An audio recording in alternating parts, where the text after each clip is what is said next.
Hello, hello, good morning. It is Monday, September 30th, and I am Jessica for Justice. And we're here to talk about crime and everything that's going on in the world as we do every stream. Let's see. Hopefully, you guys can hear me okay. I was having some trouble with my mic when we were on Kick, but it looks like it's fixed. I hope it's fixed, and hopefully, y'all can hear me. Yeah, I woke up this morning at 4 something. My brain keeps waking me up at 4 something. I don't know why, but whatever. It's fine. It's fine.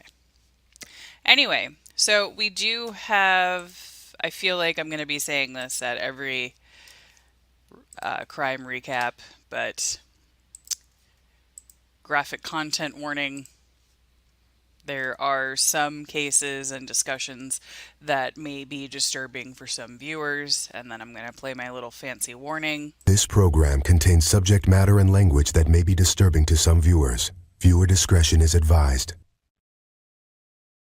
Viewer discretion is advised. Viewer discretion probably wouldn't let your small child watch this. I mean, it's up to you if you want to, scare your kid this early in the morning.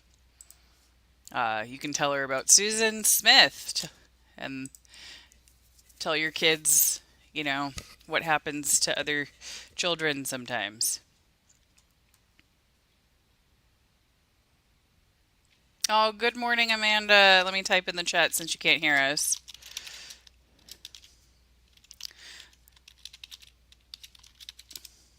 Lily, Polly, Dina, Sined. I'm totally not saying that right. Disney Nerd, Kay Scarpetta, Debbie, Carrie. Appreciate y'all. Candace, everybody being here this morning. Yeah, I started a little later than normal. I was very slow this morning getting up. Well, I was awake. I just didn't move very quickly. So, the first story that we're going to talk about this morning is Susan Smith. For those of you that don't know who Susan Smith, Sinead O'Connor. Okay, Sinead. Duh. Good morning, Mike. Yeah, I'm also not very awake yet, so I apologize. Like, my brain's not awake, even though I've been awake for 4 hours.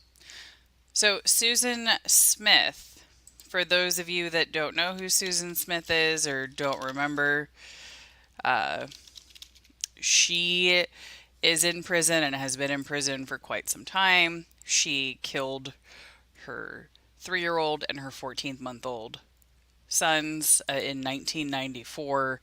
This was in Defense Attorney Meow. Good morning. So this happened in 1994. I remember when this happened. I was 11. I remember it being on the news. My family was very much a family that at dinner time we sat down and we watched NBC News. Like I can hear the news broadcast in my head and Tom Brokaw's voice forever.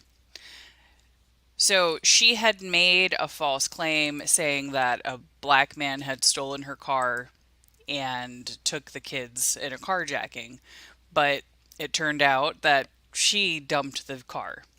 Her claim was that it was mental health issues, but she was having an affair with somebody, some man that didn't want kids or didn't want to deal with children. So she looked at that as her way out, apparently. Killing her kids was her way to be with somebody. So she does have a lot of stuff in her background, you know, that would potentially cause mental health issues. Her father died by suicide when she was 6 years old. She attempted suicide when she was 13. Her mother was remarried, and her mother's partner, Smith, had said molested her. So it's not like she doesn't have things in there. So let's see, who is the person that she was having an affair yet? Beverly C. Russell Jr. Is that a guy's name? Are there guys named Beverly? Is that a thing? Anyway, so after graduating from high school in 1989, she had a second attempt after a married man that she was in a relationship with ended their affair. She married David Smith. They had two sons, and they separated due to multiple allegations of infidelity, separated multiple times. So on October 25th, 1994, yeah, we're talking about Susan Smith. Yeah. She reported to police that she was carjacked by a black man with her son still inside. So for 9 days, she was in the media begging for her sons to be returned. The police knew something was off. She confessed November 3rd, 1994, that she let her car roll into the lake with the children inside. Her motivation was to facilitate a relationship with a local wealthy man named Tom Fidley. Prior to the murders, he sent Smith a letter ending their relationship, expressing he did not want children. She said that there was no motive, nor did she plan the murders, and that she was not in her right state of mind. I'm not really sure how I feel about that. So, the reason why we're talking about this is, well, she's in the news right now. So, so the detectives did doubt her story from the start. The second day of the investigation, the police suspected she knew the location and they were hoping that she was alive, or they were alive, the two little boys. The investigators searched the lakes and ponds. The initial water searches did not find the vehicles because they believed it would be about 30 feet from shore, so they didn't check further than that. The vehicle was 122 feet from shore.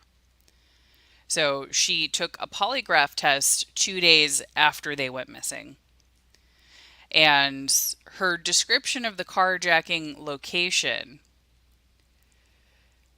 was incorrect. So that kind of made the police suspect her. She had claimed that a traffic light had turned red, causing her to stop at an otherwise empty intersection. But it was determined that the light would not have turned red unless another vehicle was present on the intersecting road. So this conflicted with her statements. So in 1995, it went to trial.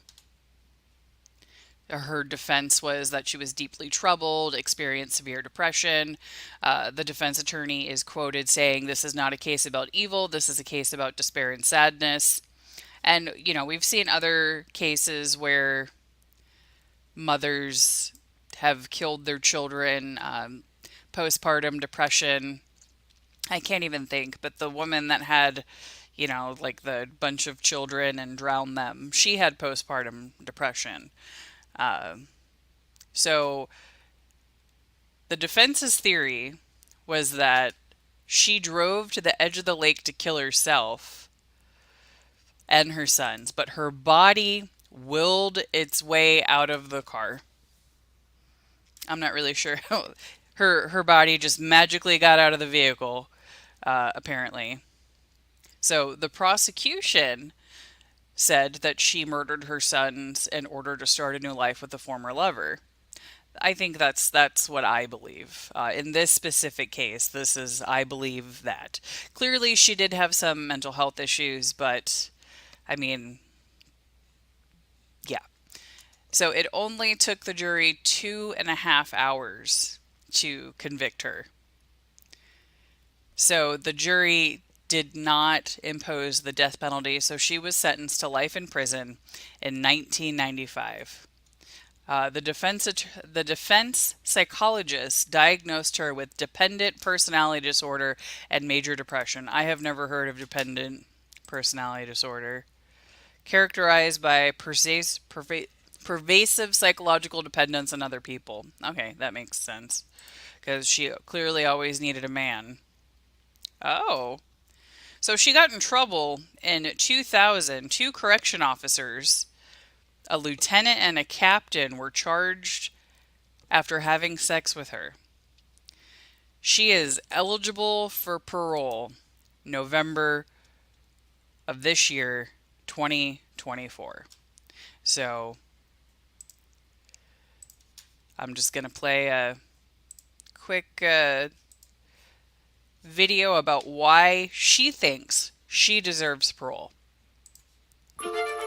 She did the unthinkable, the unimaginable, the unforgivable. I want to say to my babies that your mama loves you so much.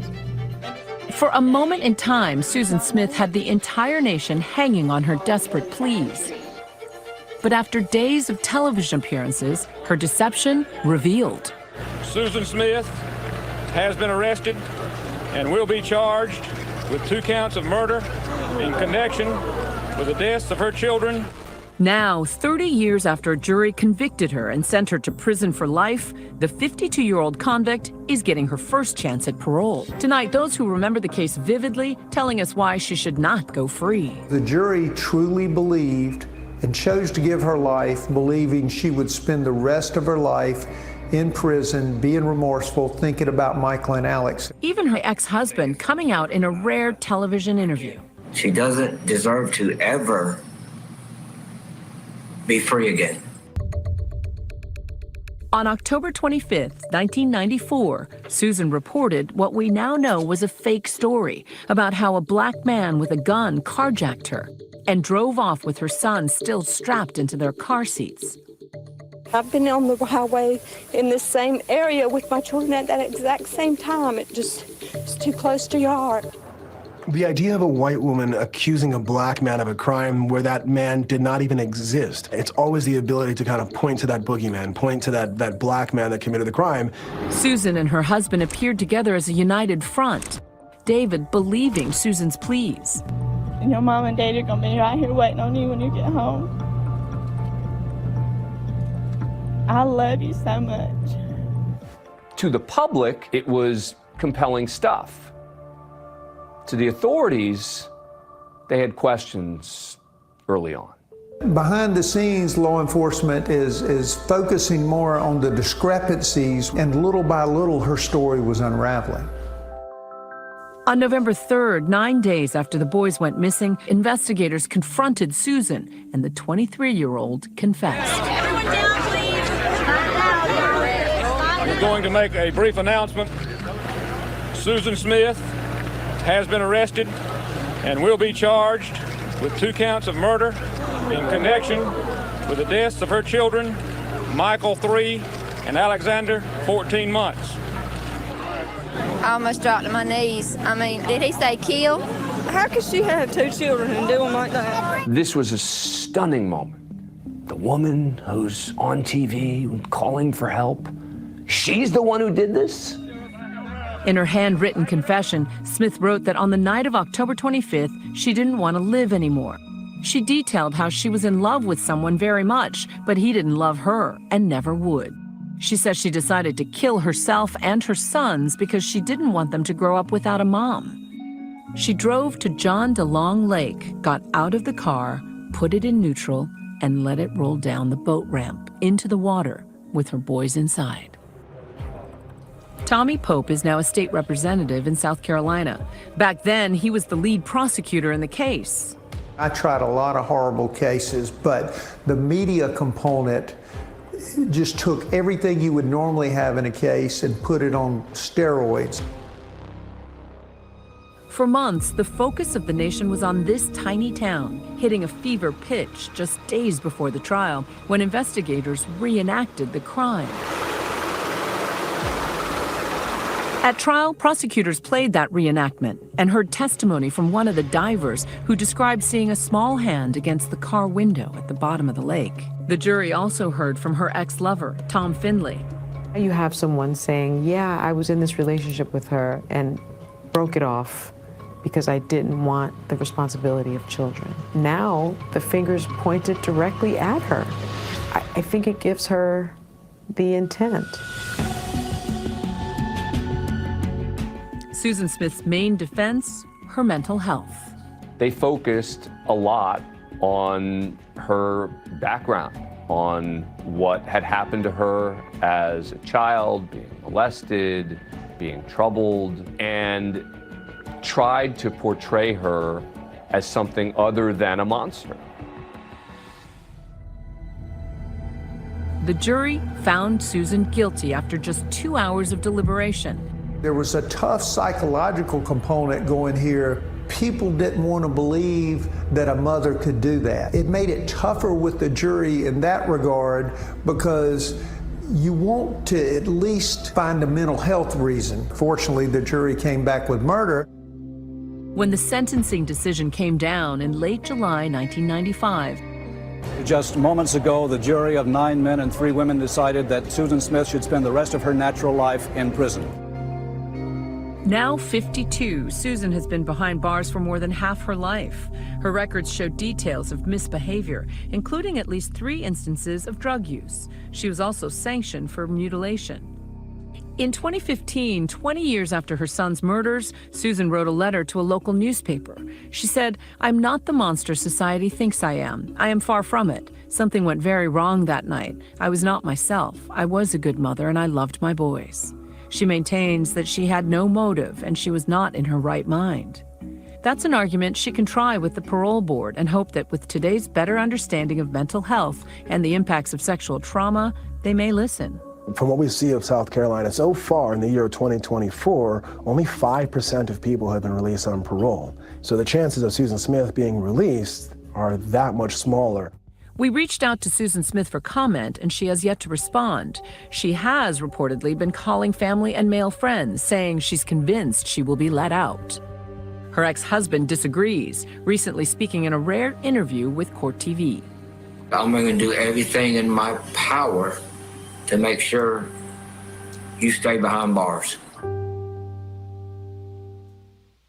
For more on this shocking story, watch Impact by Nightlines. Killer Mom, the case of Susan Smith.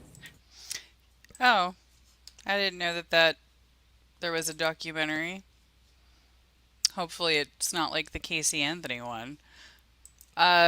So if you don't think Susan Smith should get out of prison, you can contact the South Carolina Parole Board. Sometimes there's where a bunch of people will sign and send in signatures or letters and stuff like that. A lot of times in Parents of Murdered Children, we'll pass around a paper and sign and, say we don't want this person to get parole. I don't think that she should get parole. I feel more for Andrea Yates than I do for her. I definitely think that Andrea Yates had a break with reality. I don't think that it's the same with her. I think that she just didn't want her kids. That's, my opinion. Apparently she has a boyfriend. She has a jailhouse boyfriend. I can't play the video because I would get copyrighted, but I'm going to put it in the chat. So if you guys wanted to watch more about Susan, the link is in the chat. I'm trying to get to the right place so I can do a survey. Let me see. All right, because I can do polls since I'm on my own channel if I can figure out how to do it. I don't know.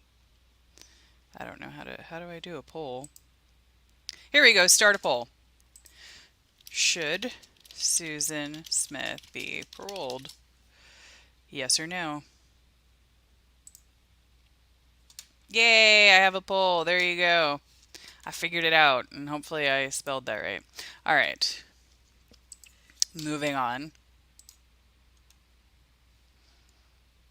So the next couple stories all have to do with family homicides. The next one is the husband that has been arrested. His wife is still missing. She was much younger than him, and they haven't found her body, but the police are charging him with, I don't know, something with disposing of a corpse or something like that. They're still looking for her body.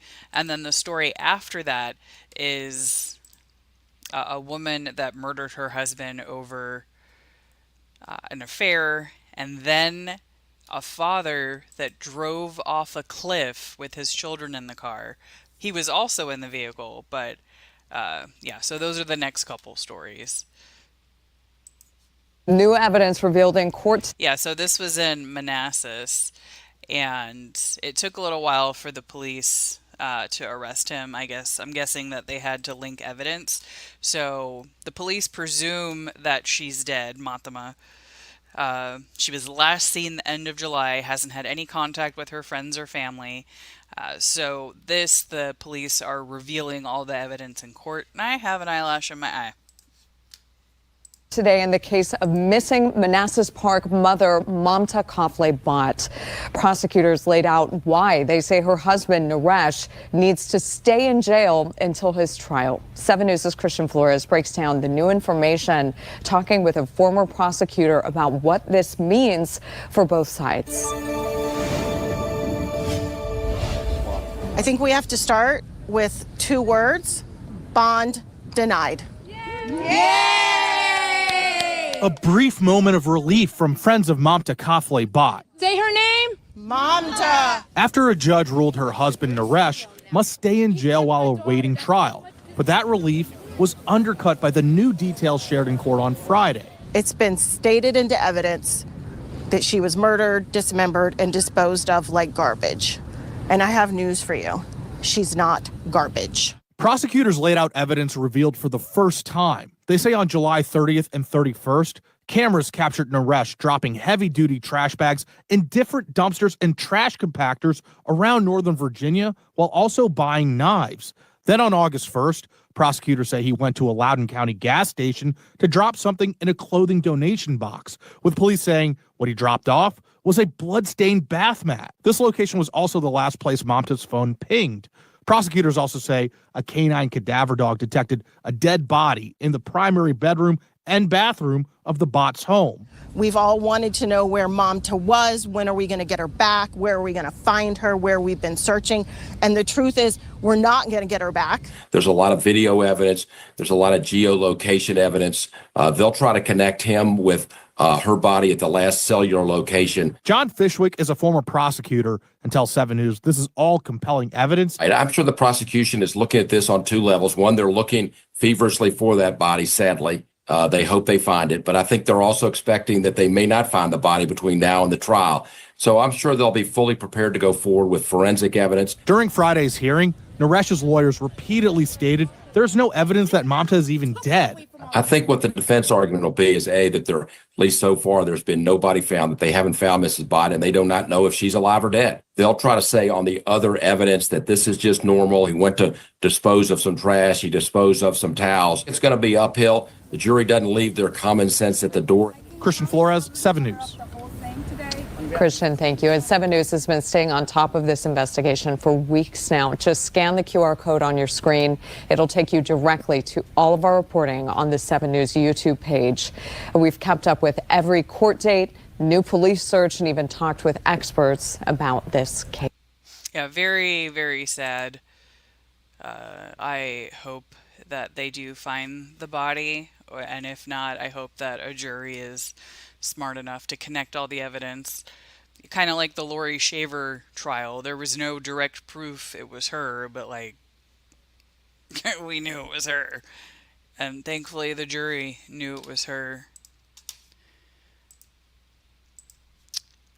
I wonder, like, because I know polygraphs typically aren't used in court, so like how accurate is a cadaver dog?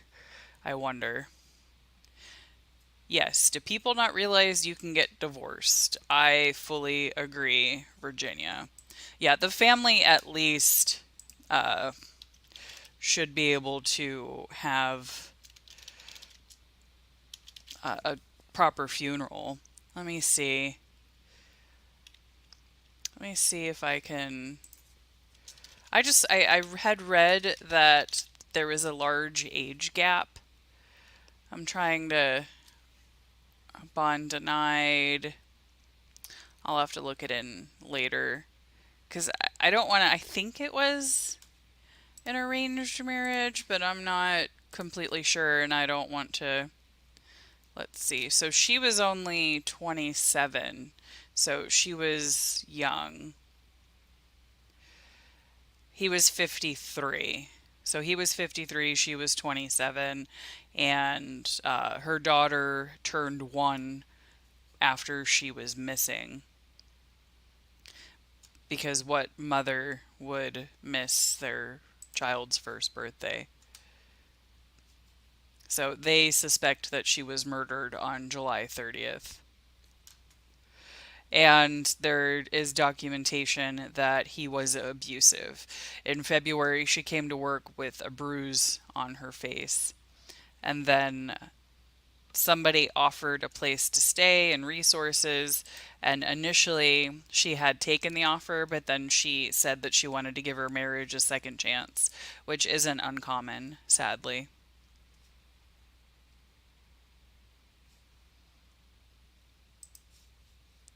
So the next story is a woman that murdered her husband. Yeah, just get divorced, especially if he keeps cheating. But yeah, so this woman murdered her husband over multiple infidelities. Well, not that that's a reason, but that was her motive. Today, a woman in jail accused of killing her own husband, and she apparently told detectives that she did it because she was, quote, at her wit's end over infidelity issues. Local 10's crime specialist Bridget Matter live now outside the jail where she's being held with the details. Bridget. Calvin, this is all according to new court records. It says that this woman told detectives she found out her husband was cheating on her, so she killed him. And the report says after a heated argument, that's when those shots went off, and this woman is now in jail on no bond. 45-year-old Denise Malcolm is facing a first-degree murder charge in the death of her husband, Rowan Malcolm. A lengthy arrest affidavit lays out that Denise was, quote, at her wit's end with his lies and deceit over allegations her husband was cheating. Following a 45-minute fight, police say Malcolm shot her husband multiple times. The officers made entry into the residence to check on the well-being of anybody who may be inside. They did come across and encounter one male individual who had suffered multiple gunshot wounds. Malcolm appeared in court. Ms. Malcolm, you are here on one count of premeditated murder. The report goes on to say that Malcolm had contemplated suicide, but as her husband was bleeding on the ground, he said something that changed her mind, and she shot him one more time. And sadly, when this happened, police say the couple's twins were in the home when the shooting happened, and one of them did call 911. For now, we're live in... Poor kids. I don't know how old they are.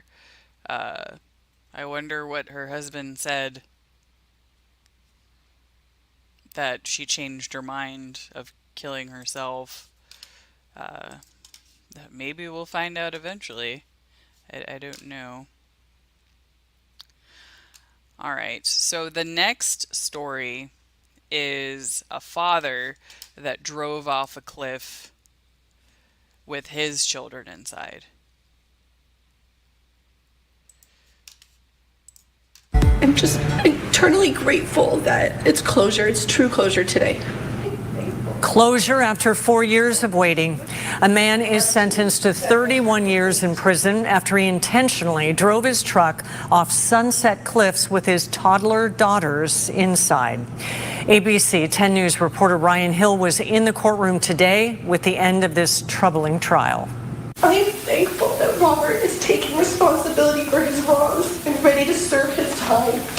Emotional and heartfelt words from a mother who nearly lost her 2 daughters 4 years ago. The girl's father, Robert Bryans, will now spend 31 years behind bars after driving this silver pickup off of Sunset Cliffs with them inside. But knowing that this day was coming has been haunting us for 4 years. In the early morning hours, Jenna Bryans called 911 saying Robert took their kids without permission from his parents' home. Innocent children, and in this case even worse, your own children, to get back at your spouse is the epitome of evil. There was a daring rescue by a San Diego police officer using a dog leash to rappel down to the truck, saving all 3 of their lives after Bryans sped off the cliff at roughly 70 miles per hour and into the ocean. Without him and that amazing dog leash today, we wouldn't be standing here with a victory. So I'm just eternally grateful for life.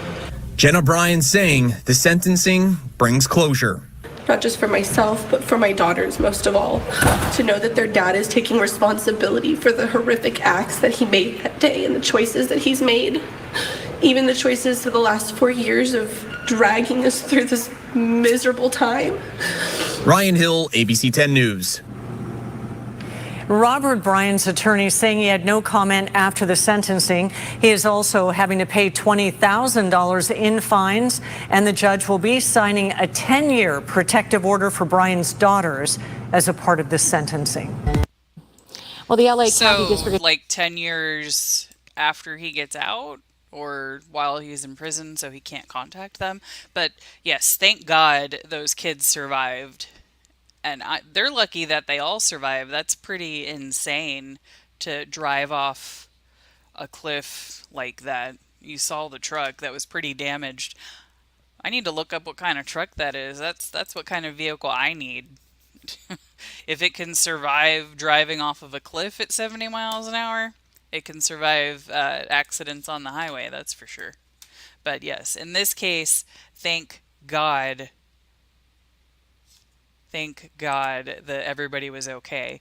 And I very much appreciate that their sentencing was so harsh. I don't want to say harsh, but like that he got 31 years. You don't normally see such long sentences when people survive. So I'm very thankful that they gave him such a harsh sentence, because he definitely doesn't deserve to be out.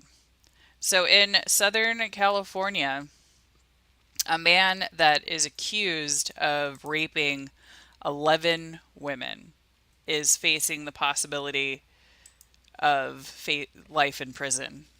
Yeah, I fully agree with that. If you're a rapist, and especially a repeat rapist, you should stay in prison, because clearly you can't control yourself and you're a danger. 11 women, and that's only the women that they know about. So this is in Southern California. Well, the LA County District Attorney announces the arrest of a serial rapist. Police say the man has victimized dozens of women. KTLA 5's Alina Bovian live in downtown LA. She's got more on this developing story. Alina. Hi, good evening. Well, at this point, nearly a dozen victims, but additional victims could be out there. And that is why the press conference was held today here in downtown Los Angeles, for the public to come forward if this guy has also hurt other women out there. Now, take a look. This is his photo, and his name is Terrence Hawkins. He was charged by the Los Angeles County Criminal Grand Jury today with 26 counts involving 11 victims. This includes forcible rape, intimate partner violence, and stalking. This also includes 1 count of rape of an unconscious person, 4 counts of causing traumatic physical trauma, and 1 count of animal cruelty. According to the indictment, Hawkins terrorized his victims for nearly a decade between 2014 and 2023, female victims throughout LA County. During the press conference today, the LA County District Attorney George Gascon thanking the women, the victims in this case, for their bravery in coming forward. Mr. Hawkins has been charged with these horrific crimes that date back nearly a decade. Our hearts go out to the victims. The charges that he faces are very serious, and he's currently being held at our request without bail. Now, Hawkins pled not guilty to all the charges, and he's due back in court on October 21st. If he is convicted, he could face life in prison. Good. I'm Lena Bourbon. As he should. He's a freaking danger. And like cases like that, I definitely think that there should be, if you're going to release people like this, there needs to be castration, chemical castration, something. I know that people have rights and all that stuff, but you know, at what point does public safety also take account?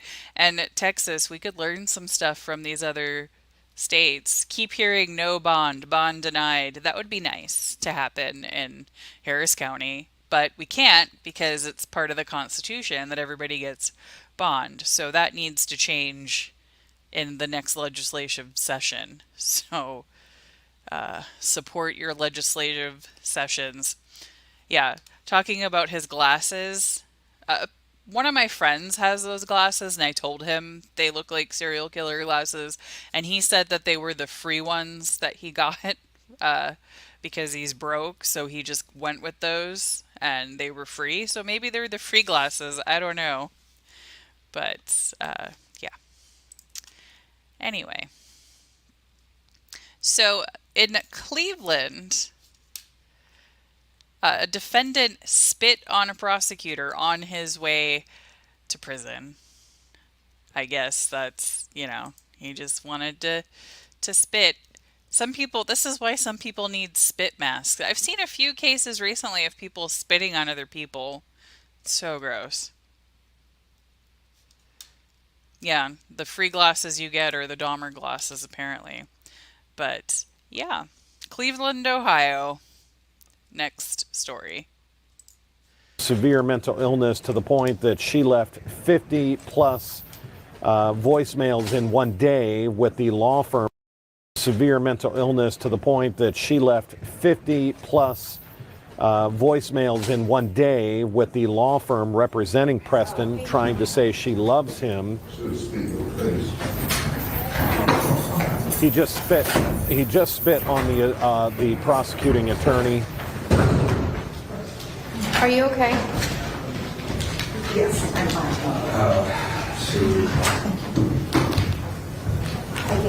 He just spit on the prosecutor. He walked over to her. So that's not a charge? Yeah. Okay, I'm fine. Thank you. I'm fine. Do you have that on video? Okay, thank you. I'm sure you'll be hearing from our office.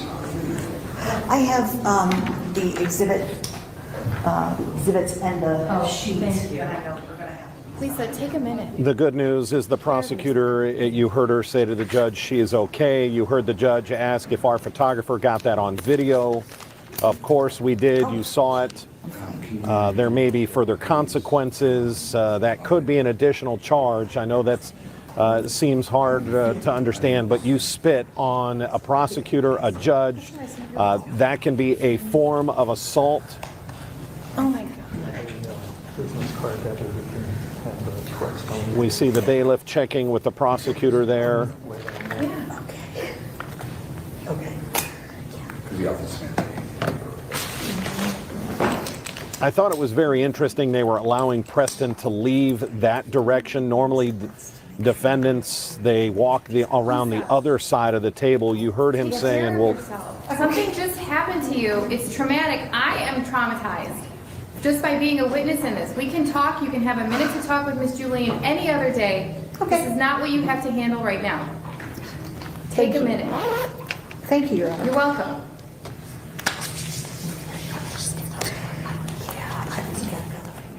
you just heard the judge say she was traumatized, but what she just watched, she wants to make sure the prosecutor. You're welcome. We will. Would you like that on the record? That's a nice judge, right? I thought it was somebody else in the room being dramatic, but it's the judge. She can do that. Yeah, I need to get groceries too. And I don't want to go. I hate going anywhere. But at the very least, where I live, everybody's like, this neighborhood, everybody's like overly nice. And, but even living here, I'm still always paranoid. So for those of you that don't know who this person is, he tortured a woman for 2 days and poured boiling oil on her. I'm going to play a quick video that I found on their news channel just to show you guys what a horrible person this guy is. What should I get for breakfast? Oh look, Duncan's trying to talk to me, but I got a better place around the corner that's like 1,000 times better than Duncan. Alright, so this is Preston Anderson's story. You gonna play?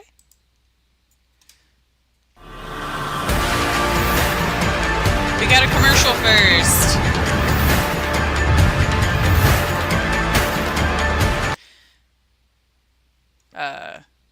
What is going on? What are you doing? Yes? Okay. Are we not gonna have a story? Okay. I lied. Okay, hold on. Let me find an actual... Thank you, news. Why was that even a video? I don't... There's no audio. Let's see. Hot oil suspect. Cleveland. Dude, that's not what I... That's what... No. Preston. Torture suspect. Cleveland, Ohio. Oh, and he also was held in contempt. So why the hell... Why would you allow him to be so close to the prosecutor when he's been acting like this in court? So, like, look, he was also acting up, if I can get the right tab. So he was followed, this was last year, he was found in contempt. $50,000 bond, cash surety or property, no contact with the victim in this matter, court supervised release, and a GPS. So if you were happen to make the bond, you're going to be on a GPS standard monitoring, which is a lockdown GPS. There is an HIV order, Mr. Sponsor. Would he waive the reading of that order? He would, Your Honor. All right, we'll waive the reading of that order. The case is set before Judge Gallagher, Shannon Gallagher, August 21st. Thank you. Thanks, Judge. Come on, I'll stop my that. You bring Mr. Anderson back in. That's okay, you can talk away. I'm going to hold a direct contempt hearing. You know, this is a court of law, and your language and your mannerisms are not acceptable to me or anybody. You're in on a serious charge, and you find yourself saying the things you did to the court and to the general public is disrespectful. With respect to that, I'm going to hold a direct contempt hearing of this court. I'm going to set that hearing for tomorrow at 1 o'clock in my courtroom. Thank you. We'll adjourn. Like, clearly this guy is not stable, and why would you put him there? So this is the actual story of what happened. Is behind bars for a horrific crime, accused of torturing and sexually assaulting a woman for days before he was finally taken into custody. I do want to warn you, this story is graphic. CNN New Yorker has the breaking details. Investigators say it was here in the Fairfax neighborhood in Cleveland where a horrific crime occurred. A woman brutally tortured and sexually assaulted by her live-in boyfriend.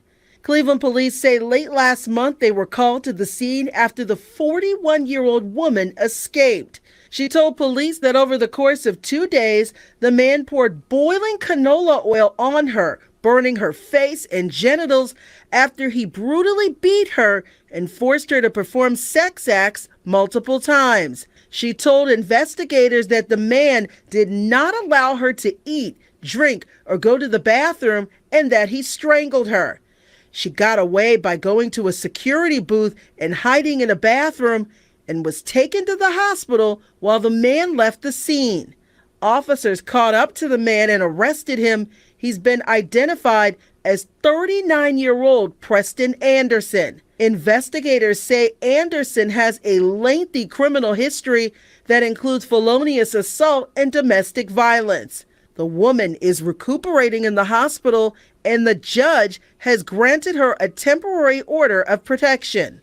Anderson is due back in court here on Monday to face the judge.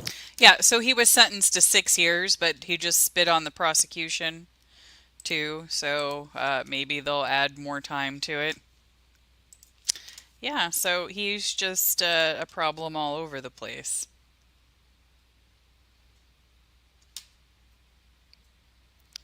So there has been an attorney that has been disbarred. I'm trying to see, hold on, let me see what area this is.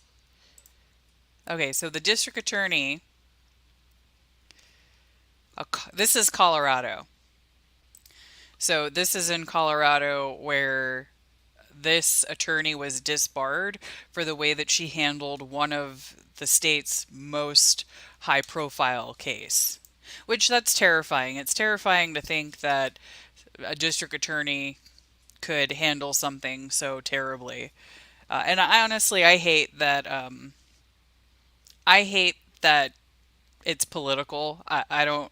I mean, obviously, I guess you have to vote people in, but I hate that it's even political for district attorneys and judges because, like, some people just stick with one party or the other, and then sometimes people won't vote for another party when sometimes that person might be a better fit.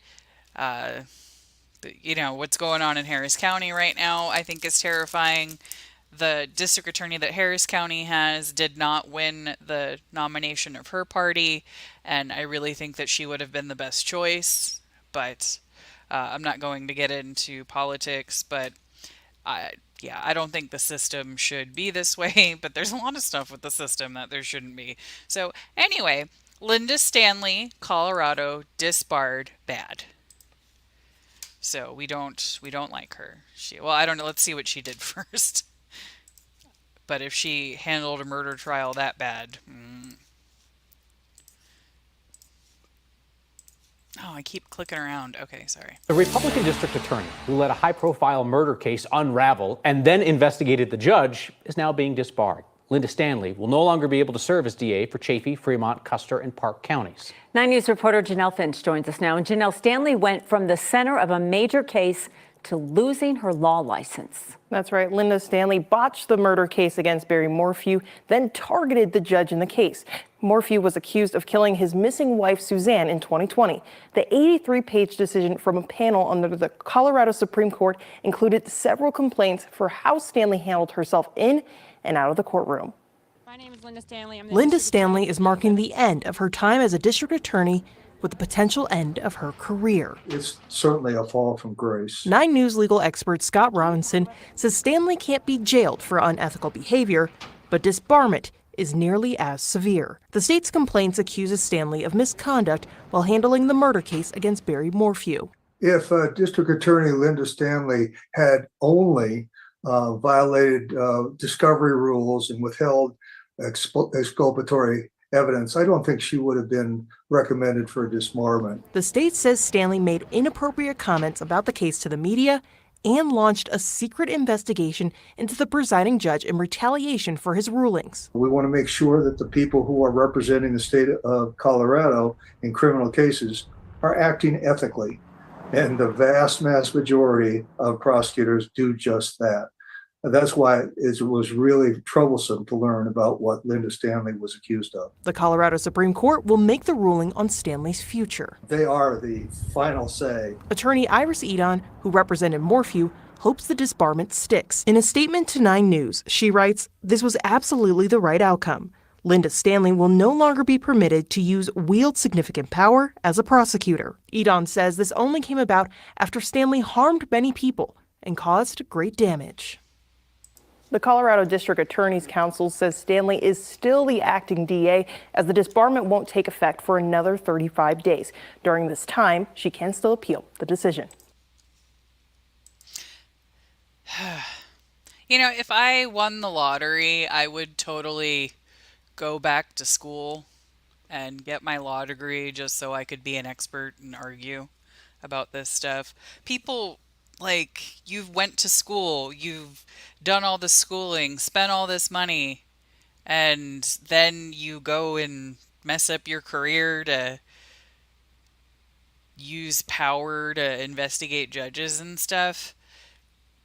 It's like the more involved I get in the criminal justice system and politics are like this. And I hate it. I hate it so much because I don't like politics. I really, truly don't. I don't like arguing with people. I don't like getting involved. But in order for things to change, I have to. And sometimes I work and talk with people that I wouldn't normally agree with. But as long as they're, doing things the right way, I'm willing to work with them. And I hate that somebody had this much power over multiple counties. I'm guessing it's because they're smaller counties that one person is over that many counties. I don't know much about Colorado, but that's horrible. That's horrible. Like, that's terrible that she's messed up a murder case that bad, and that she investigated a judge and did that. That's horrible. So speaking of judges, a judge scolded her staff in court after a last minute court date change. And this is in Tuscan. Welcome back. Drama in the courtroom. A judge handling initial appearances at Pima County Consolidated Justice Court breaks the fourth wall and questions court staff after noticing a discrepancy with the court dates she had just set. News for Tucson's chief investigative reporter, Cora Nylander, is live outside Pima County Justice Court downtown with more on this unusual situation. And Cora, how did this controversy even come up? Yeah, well, Sean, Judge Lisa Surgillo is a Tucson City Magistrate judge, but she was here at Justice Court serving as a pro tem judge, helping out with initial appearances. Things were pretty routine until the public defender asked her for some clarity on a court date she had just set. Well, that's when things took an unusual turn. Whoa, whoa, whoa, whoa. Wait a minute. You're changing the court dates I set? Okay, I'm ordering you not to change the court dates that I set. It's not every day you see conflict between a judge and court staff. During initial appearances Wednesday night in Pima County Consolidated Justice Court, Judge Lisa Surgillo had just finished seeing a defendant facing several felony charges related to drug possession. She had just set his next court dates. The public defender then asked for clarity. Your Honor, really quickly, what was the Justice Court date? That's when Judge Surgillo learned the court staff had been ordered by supervisors to change the dates. All right, I'm being informed for the first time on the record that the court dates that I set in Justice Court are being changed after I set them. Apparently, staff have been directed by their supervisors. Judge Surgillo then pointed out fears that some defendants may be getting arrest warrants for failing to appear at court dates they may not know were changed. And the defendants are expecting to have court. They are not being informed of the court date that's being changed. They're not being informed of the new court date, which means that they're probably failing to appear and getting warrants, even though they had no notice whatsoever. And that type of confusion can have really potentially devastating consequences for the defendant if they miss a court date. Louis Fidel is an experienced criminal attorney in Pima County. He believes if the judge is accurate about no notice being given to the defendants, this is a serious issue. Could be really, really a big problem for people. But then it all comes down to the question of notice, is do they get notice of the date that is getting entered into the system. News 4 Tucson asked court officials that very question last week, but have not yet received an answer to the question. Granted, the courts were closed Monday for Labor Day. We reached out to Judge Surgillo, who sent us a statement saying, quote, I met with the Pima County Justice Court's presiding judge. The issue has been addressed and resolved. I do not have any additional comment. Now we're going to continue digging into this issue to see what the impacts may be and to see what sort of resolution was reached per the judge's statement. We'll keep you updated. We're live from Pima County Justice Court tonight. Cora Nylander, News 4 Tucson. Speaking of judges, we're going to do another judge story. I do appreciate the judge was, upset. As she should be, because you can't do that. That's definitely not okay at all. So I've spoken about a few different Harris County judges. So this judge this was in Harris County. Let me find it. So I have a couple videos about this judge I'm going to play.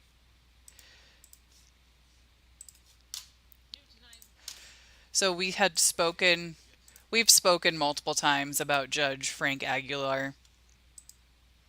So I'm just going to play some reminder videos. They're only like a minute long. Man, I am hungry. I got to figure out what I'm going to do for breakfast.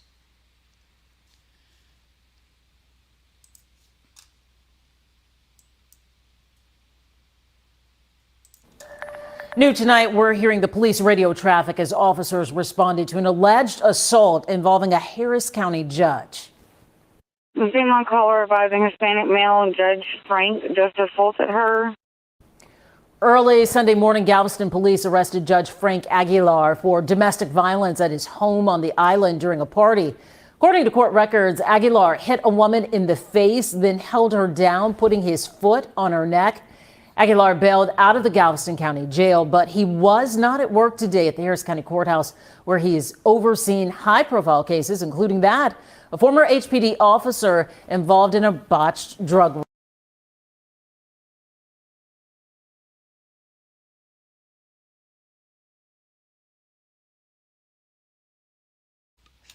All right, so another one. So that also wasn't the first time that that judge got arrested. He had been arrested a few years ago for domestic violence as well.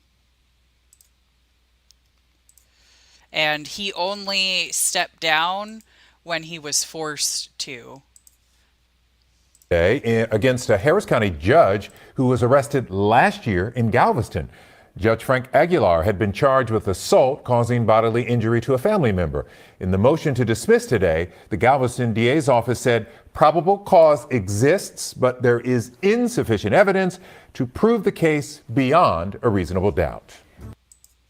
So before I share the next story, I want to say I am not happy about this at all. Just because I'm not a fan of someone doesn't mean I want something horrible to happen to them. So the next story also has to do with this same judge. Now, he was arrested New Year's Eve for domestic violence and then a few years ago, and he was seeing people with similar charges in his court, and he was known to be a little too lax in his courtroom.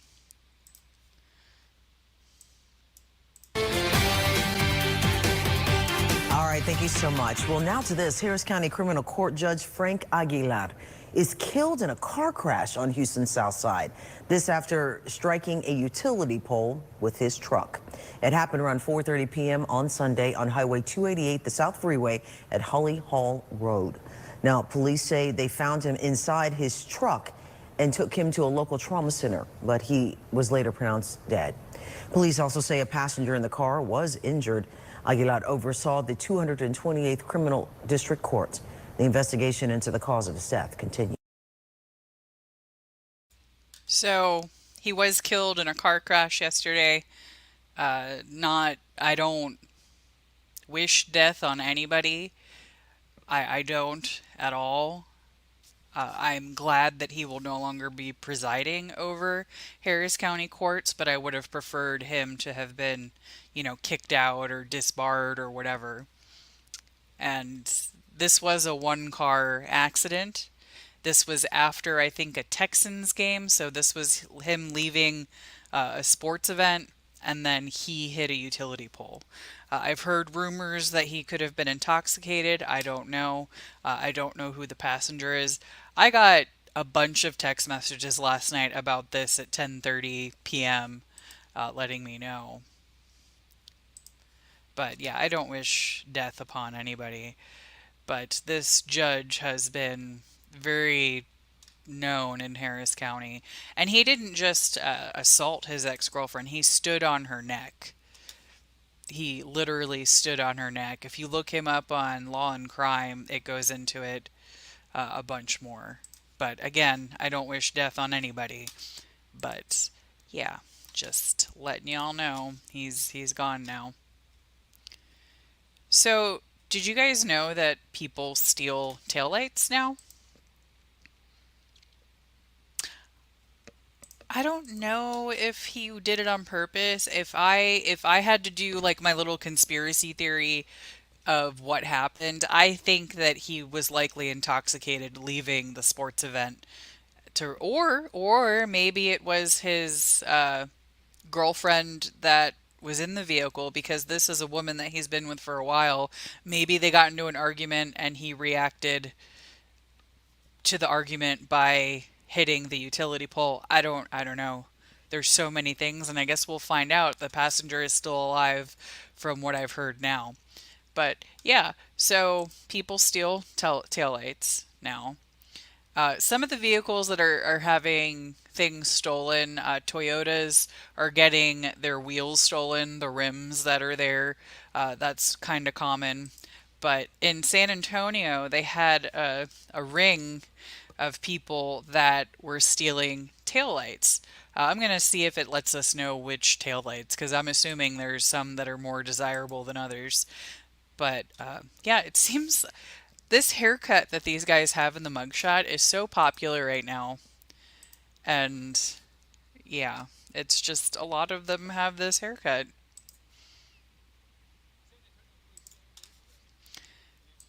Oh, I need to move. Yeah, they've stolen a dozen taillights.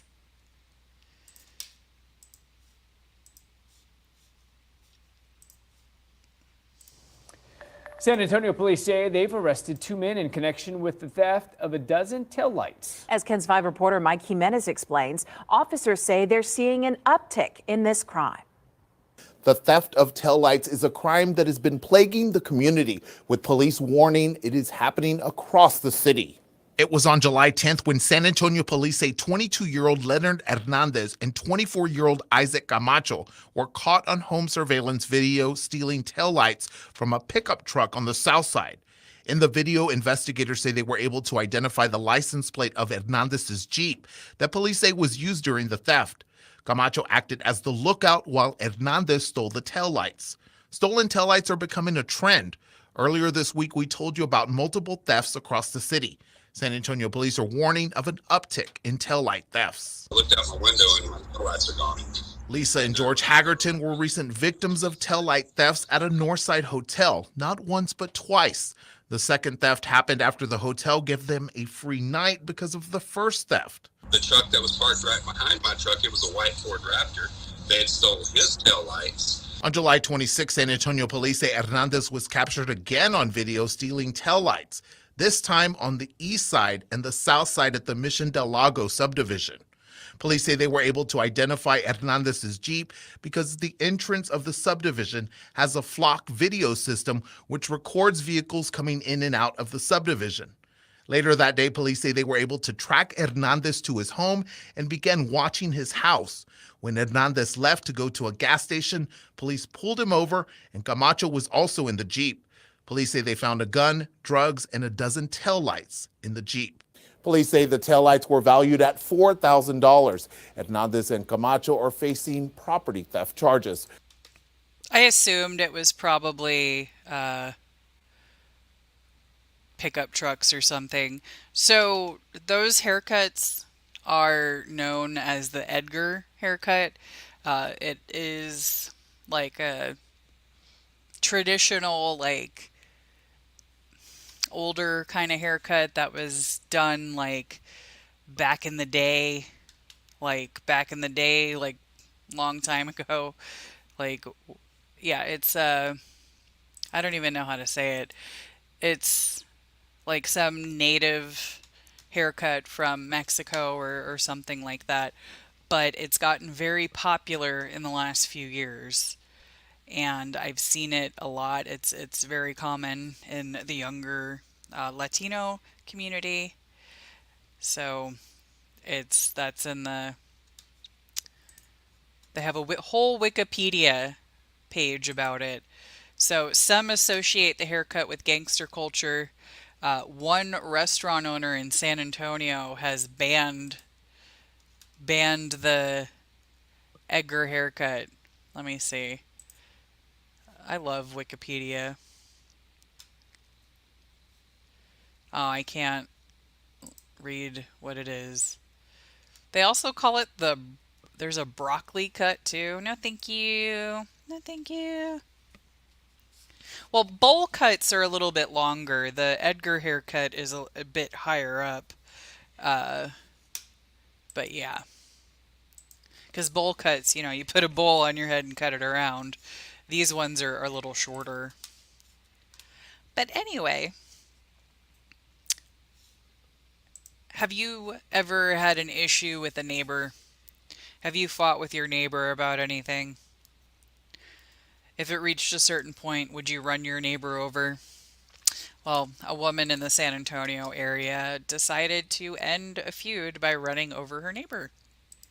All right, new this morning, a feud between neighbors ends with a woman running over and killing her neighbor. Well, he died instantly, and she was detained outside of her house on the city's north side. We have KENS 5 Sarah Duran joining us right now with more on that investigation. Sarah, do we know exactly what they were fighting over that led to this?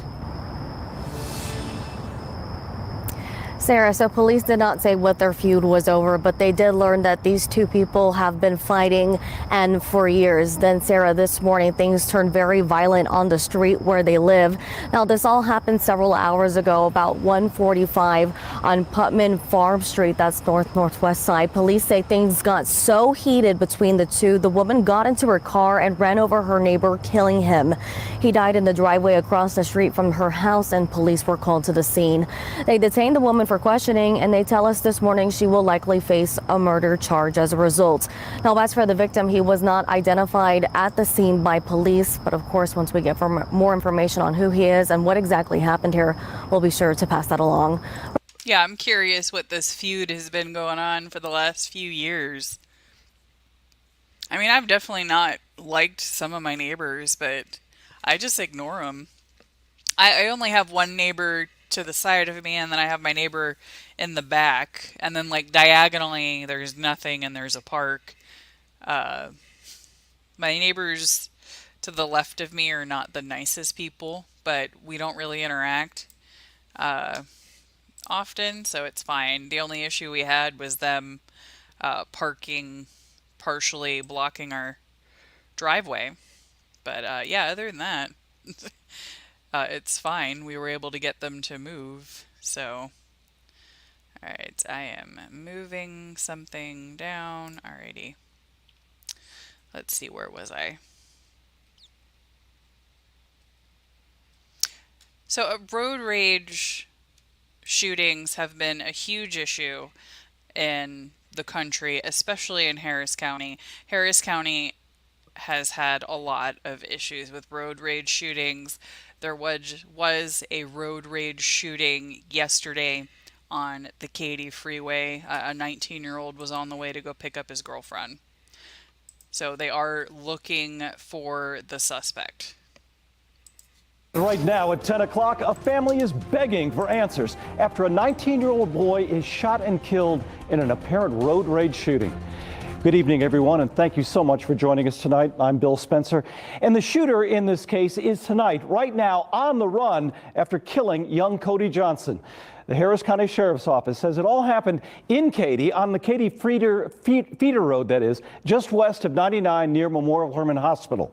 KPRC2's Corley Peel is talking with Johnson's family tonight about their desperate plea for justice.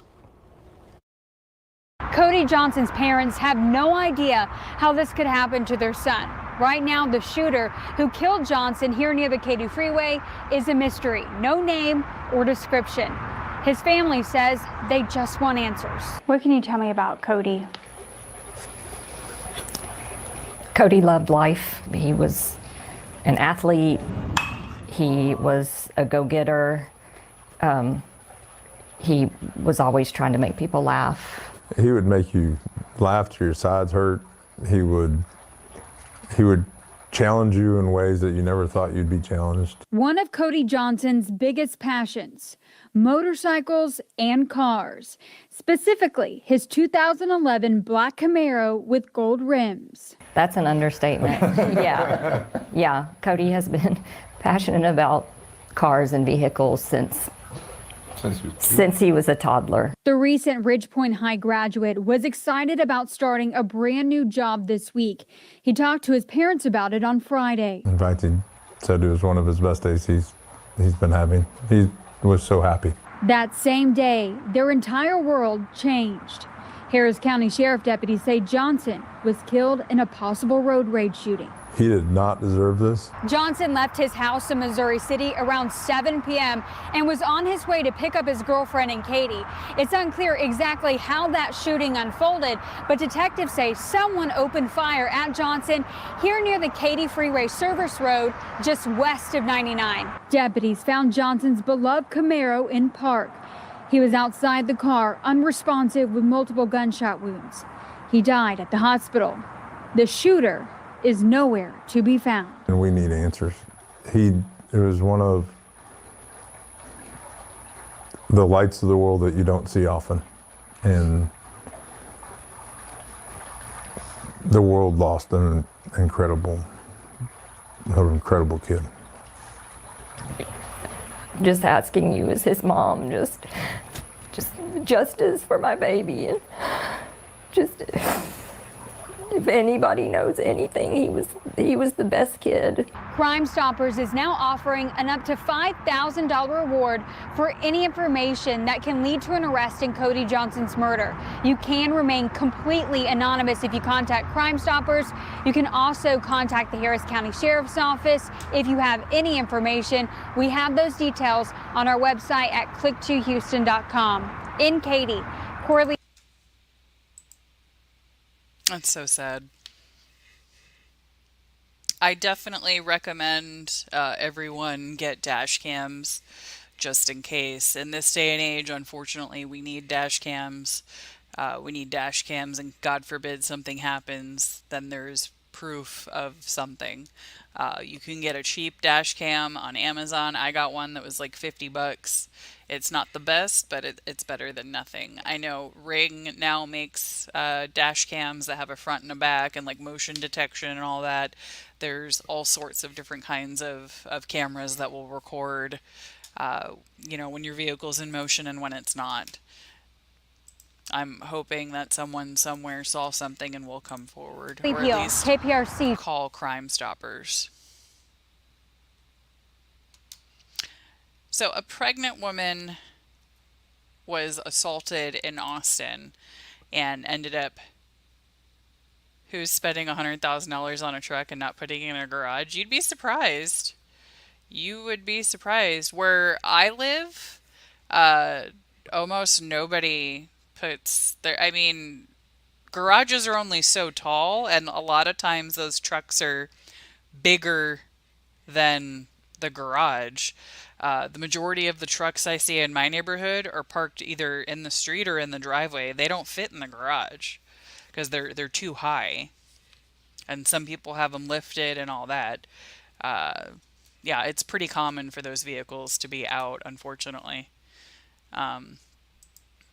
But yeah, so in Austin, a woman was assaulted, and due to the assault, she ended up giving birth early. An Austin woman says she was beaten so badly last week that she went into early labor and gave birth to her child the very next day. KVU's Jessika Cha is in our newsroom. And Jessica, this woman told you that she's been afraid of this happening for quite a while. That is right, Quita. Danielle McNelton says that she's been getting harassed by her neighbor and her former home care patient for the past 2 months. And then this last Thursday, she says it led to an attack. Now, a neighbor was able to capture part of it on video, but we do want to warn you that some parts of it could be hard to watch. So cute. It was unexpected, but at 5:23 a.m. last Friday, Danielle McNelton gave birth to 6 pounds of joy. I'm just thankful for y'all. But joy is the last thing she's feeling right now. I'm afraid for my life. Last Thursday, the day before she gave birth, McNelton says she was attacked by her neighbor, AC Bowie. It sent me into early labor, so I didn't have a choice. McNelton says her issues with Bouye started 3 months ago when she was assigned to be his home health care provider. What I would do is just kind of help tidy up the house or cook meals. She says everything was fine for a month until he showed up at her door. He came to my house like 12 o'clock in the morning, knocking on my door. And I'm still pregnant, so in my head, I'm like, what are you doing here? McNelton says she knew he didn't know they lived in the same apartment complex, but he didn't stop. Countless times. I have just caught him up and down the stairs, pacing, going back and forth past my door. After multiple incidents, she says she started calling police. I filed for a protective order. I filed harassment charges. But as things kept escalating and she told her employer she didn't want to work with him, she says she got no relief. And then Thursday came. Got out of my car, and I heard him talking, but I just ignored him because I was on the phone with my mom. I just froze up, and then he just was like attacking me. Then I started to run when I realized, okay, you're getting hit. You need to move around. She says she was hit in her arms, stomach, chest, and face. McNelton's mom, Brenda Rose, says that's when the phone went dead. I thought my baby was dead. I thought my baby was dead because she wasn't answering the phone. Neighbors called police and Bouye was arrested for assault. It escalated and my daughter could have lost her life because that's exactly what almost happened. Nelton's apartment complex says they are working to relocate her and evict Bouye, but he remains in the Travis County Jail on charges of assault on a pregnant person and is being held on a $60,000 bond. That's terrifying. I'm glad that she was arrested, or he was arrested, and I am also glad that since she did go into labor early, that the baby's okay. Yeah, and talking a little bit about cars in the chat. So I have a 2013 Ford Focus, and all the damage on my car is not from me.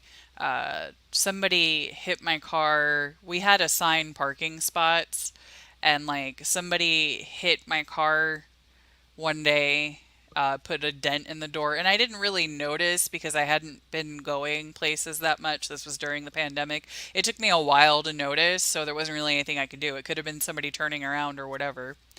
Then when we switched buildings, I had other assigned parking spaces, and there was this super spoiled, horrible teenagers that parked next to me, and they lived across the street and were noisy and just loud, obnoxious. And I came out one morning and there was just this swipe all down the side, like literally the entire side of my vehicle, the driver's side all the way down the passenger, a deep gouge. It was obvious that they hit it and then kept going. And it was the stupid kid, because there was matching damage on her car. One of my neighbors was like, yeah, when she was leaving from school, she did that. Called the police. It took the police hours to come, and then she was gone by then. I had the photos, but I couldn't even go get the police to go across the street and knock on the door. So what was the point? They weren't going to do anything. So, and I'm not going to do an insurance claim when my car is probably going to get totaled out anyway. Like, my car is not worth that much. So the only reason I have full coverage on my car still is because I rent cars a lot, and my insurance covers rental cars, and it's a lot cheaper than using the rental car insurance. That's literally the only reason I have full coverage on the vehicle.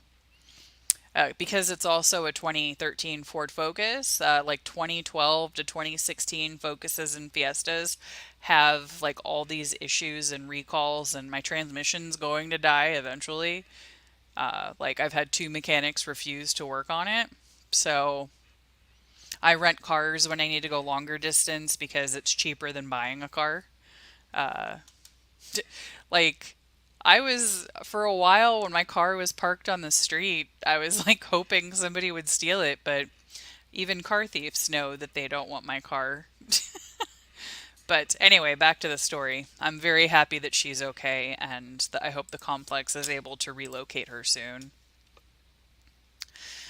So a few months ago, had shared a story about a supervisor at a school that was bullying the staff and actually put one of their workers' desk on top of a building. So now stuff is actually being done about this, and this is in the Bay Area. And if you see me moving, I'm petting my dog. My dog is right under the desk, right sitting on my foot, right next to me. So I'm petting my dog. Yeah, so we're gonna follow up with this bully boss. School supervisor in Contra Costa County accused of repeatedly bullying employees may face discipline for the first time. New findings from several investigations have come to light, and they are scathing. NBC Barry's investigative reporter Candace Wynn first broke the story in April and now has the new developments. Maintenance director Ken Turnage is known for putting an employee's desk on the roof of a school building after the two of them had an argument. Investigators found Turnage was prone to being profane, physically threatening, and just inappropriate, even regularly calling his boss, the superintendent, mom or mommy at work. Months of emails between Antioch Unified School District Maintenance Director Ken Turnage and former Superintendent Stephanie Anello, who was terminated last month amid this scandal, reveal one side of Turnage, professional and solutions-oriented. But new findings from outside investigators hired by the school district show a different side. These 5 reports document months of inappropriate, physically aggressive, and sexual behavior by the middle manager with his subordinates. In 2022, he told one employee he had a rash on his private parts and compared a leaking pipe to male genitalia. Last year, after yelling at a worker, he was overheard saying that was the most fun he's had with his clothes on in a long time. Investigators found he also sped his vehicle towards at least 2 workers in parking lots and referred to special needs students as window lickers. In a report that was launched because of a bullying complaint Turnage actually filed after being the subject of several himself, investigators found Turnage often referred to Superintendent Stephanie Anello as mom or mommy in the office. One employee recalled Turnage saying it over 100 times.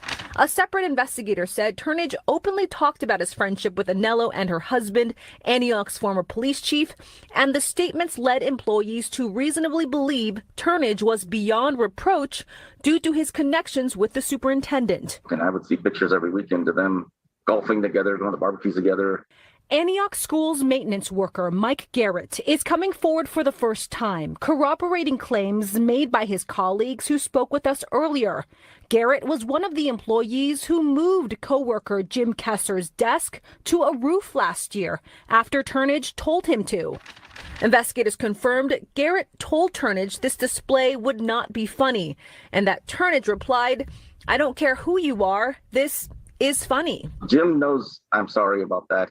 Garrett says he went along with it because Turnage bullied him too. I lost a lot of sleep. I'd wake up in the morning with stomach aches and just stress and called in sick a lot. And I actually got put on a sick improvement plan.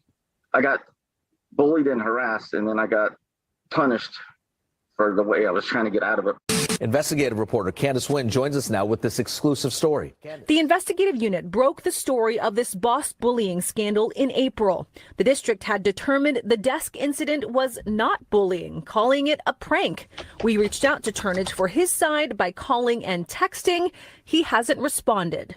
It basically got swept under the rug. What changed, do you think? The news story. Our reporting led to calls for the superintendent's resignation. Critics said she failed to discipline Turnage because of their personal relationship. Anello has remained silent throughout, even after we finally brought our questions to a public meeting. You have received numerous complaints about Kenneth Turnage, and I want to ask you, has he been disciplined? On August 21st, board members terminated Superintendent Anello without cause. You heard us. Now eyes will be on future school board meetings. Garrett and other employees say they're waiting to see if the district will take action against Turnage. We will stay on top of any future developments. Turnage has been on paid administrative leave since May. He's been on paid leave since May, so he hasn't had to work since May and is getting paid for it. That's ridiculous. And I do think that the superintendent definitely should have gotten in trouble for what happened. Absolutely. That's just ridiculous. I would not allow somebody I know to act like that. Like, if you're abusing a relationship with me to treat employees like that and act like a child and a pervert, yeah, we're not friends. No. Mm-mm. And speaking of more corrupt politics, we've discussed the Dalton mayor multiple times. And now, well, let's an update here. This is in the Chicago area. Old Dalton Mayor Tiffany Henyard has a new crisis on her hands. She's being booted out of her home. Fox 32 has obtained copies of an eviction notice filed in Cook County Court against Henyard and her boyfriend, Kamal Woods. Henyard has been renting a home in the 14600 block of South Harvard for the past 3 years. But the owner of the home told us Henyard and Woods are behind on the rent and owe more than $3,300. The notice also says Henyard has refused to allow an inspection of that property. Now, we reached out to her attorney, who texted back that he believes the story is false and that no rent payment was ever missed. Oh, hold on. My dog is like pulling the headphone. So there's been a lot going on with this mayor, very similar to what's going on with Eric Adams, Mayor Eric Adams. The Dalton has not had a good time with this mayor. She actually had an event and paid all this money to have this event, and like 45 people showed up. So let me see what else they've said about her recently. Yeah, so there was chaos in the last meeting that they had. So this is a quick video just so you can see how pissed off the people are in Dalton. I don't understand why people get involved in politics and then act like this, like you think that nothing's ever going to happen. It's not 1937 anymore. People pay attention to everything, and there's proof everywhere.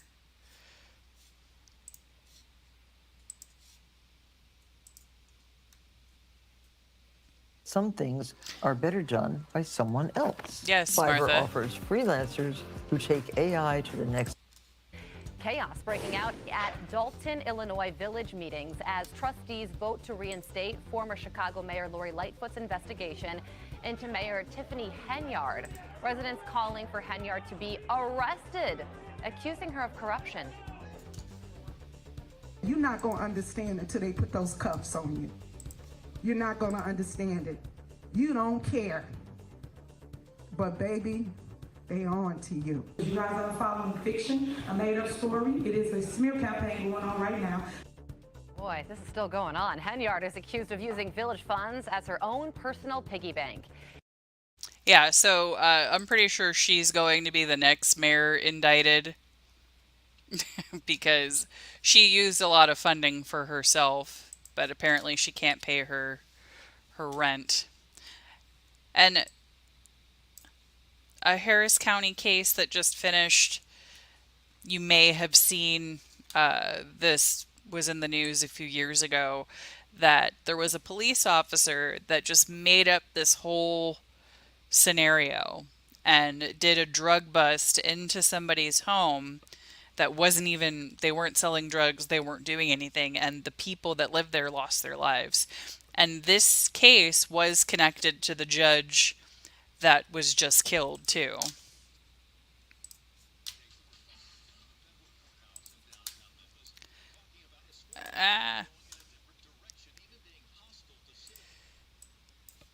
And like a bunch of investigations had to get investigated again because of this cop.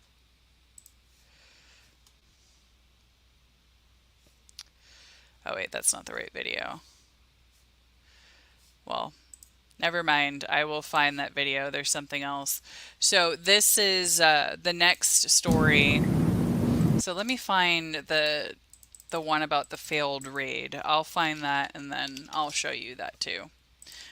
So there was the Young Dolph murder trial finished. It's over. There was a guilty verdict. But this is part of the testimony that was in the trial. Cornelius Smith admitted to killing Young Dolph on the stand.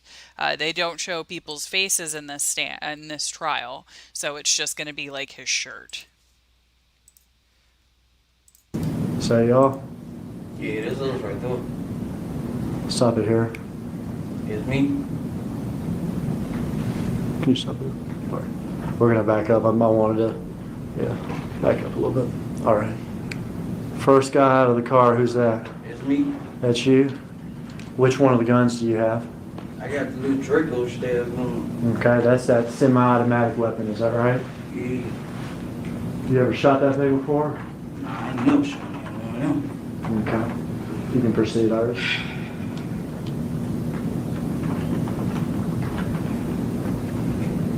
That's your Gap hoodie, is that right? Yeah, it's me. That's you, who are you shooting at? Don't. All right, now back it up again, Miss Iris, if you would. Back it up for Justin getting out of the car.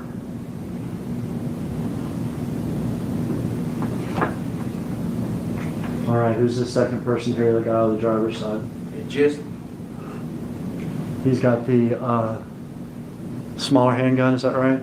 yeah, bad baseball, hey, bad pro baseball. Hey. You're firing this crazy thing. What you see, what are you feeling? I won't feel nothing at the time, but I ain't gonna even let it. I won't feel nothing.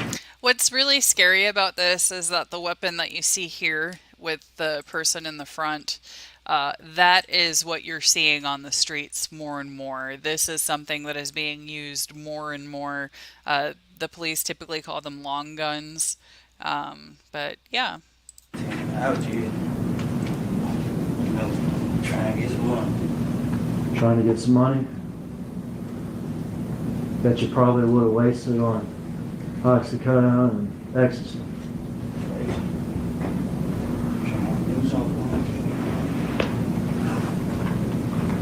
You shot that gun a bunch? Right in there? Right then and there. Yeah, I can't tell you how many times I shot out. Aiming for Dolph? No, I ain't no. Was he able to say anything to y'all, or was he able to run or get away at all? I shot through the glass, so I wasn't close up on him. I was shooting through the glass. Okay. I saw him standing by the window. I just got out and started shooting. All right. Proceed till Justin shoots. There with the handgun. Who's that? It's just, All right. You proceed. All right. You stop right here. It's Dolph's brother, Marcus. Did you know that he shot back at y'all? I ain't noticed until we pulled up. There was a bullet hole in my side window. And I told Jess, I'm like, man, I'm hit. He was like, I'm hit too. So I see, I'm hit right here on my leg. And I see a bullet hole in my sweater. I said, damn, I'm hit. So we driving out, he was saying he was hit. I'm talking to him, making sure we on Rick, making sure he's straight. I'm like, you all right? He's like, yeah, I'm straight. But the bullet head went in my arm. It was a bullet in my back. I'm going to back up. You and Justin here are running to the white Mercedes, is that right? Right. You get inside the car. I get on the passenger side. And Justin gets back in the driver's side? Yeah, he get back in the driver's side. Y'all get in the car. You can watch the rest of the video here. Did y'all see Marcus getting a second gun from his car? Nah, but when we pulled out, and I knew it was shots flat, I was finna shoot back, but there were too many cars coming, and I ain't just want to hit no anybody, so I ain't shoot back. Because Marcus was shooting at y'all as y'all were leaving from down here, is that right? Yeah. And you would be in the car at this point? Yeah, we was in the car. Looking backwards? Yeah, I was looking back, but we had, like, how we was driving, like, how he was driving, he was all the way on the other side, but, you know, so I ain't want to just shoot back and hit nobody. So the shots, all the shots that you fired were the ones we saw right here with Dolph, is that right? Yeah. And Justin too? Yeah. All right.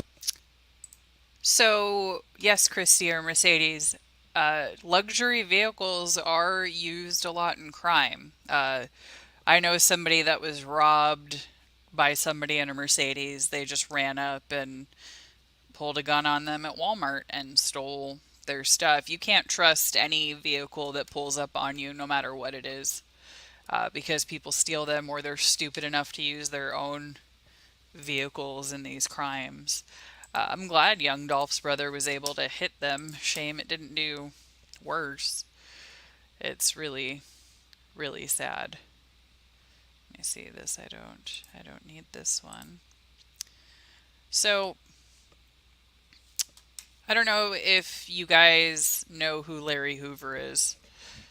Larry Hoover is the person that made the Gangster Disciples gang. He's the leader of the gang. He's been in prison for quite a while. So now he is asking for a chance at parole. He's been in prison for decades. He claims that he has nothing to do with gang life anymore, but the prosecutors disagree. Larry Hoover, through his lawyer, seeking early release from multiple life sentences, a special program passed by Congress known as the First Step Act, in some cases allowing early release for certain rehabilitated prisoners. Wearing a tan long-sleeve shirt, glasses, and a gray beard, a shackled Larry Hoover in Florence, Colorado, appearing on the monitors in a Dirksen federal courtroom here in Chicago, the 73-year-old founder of the notorious Gangster Disciples street gang, testifying from the ADX Supermax prison in Colorado. I'm a completely different person than the man who went to prison in 1997, Hoover said in a low voice. I'm very reflective here at ADX. You're locked up at least 21 hours a day. I have no desire to run the GDs or to be involved in any criminal activity. I'm past that part of my life. But the U.S. Attorney's Office for the Northern District of Illinois vehemently opposing the early release of Hoover, arguing that he still asserts leadership when it comes to the Gangster Disciples, also known as the GDs. In the courtroom, federal prosecutor Julia K. Schwartz arguing that Hoover's done more damage to the city of Chicago than any defendant that's come through here before.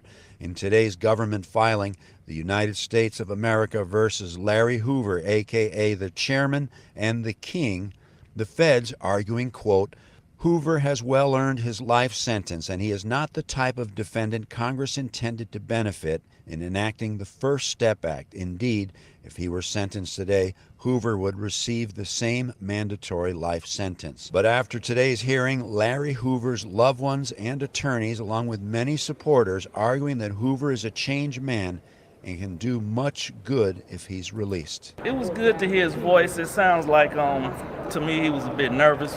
But, you know, it's his life that he's dealing with. He is not associated with a gang and hasn't been for many, many decades. But he probably has some insights into how we can make life better for young people so that they don't turn to gangs. The parties will be back in court in October. So Larry Hoover is in prison for multiple reasons. So he is serving 6 life sentences. He was previously sentenced to life imprisonment plus 200 years for a 1973 murder. He was convicted after a 17-year investigation. He was convicted not only of murder, conspiracy, extortion, money laundering, and running a continual criminal enterprise from state prison. So he had been running the gang from prison since he was sentenced there. So he received another life sentence in 1997. He has made multiple attempts to have his sentence shortened.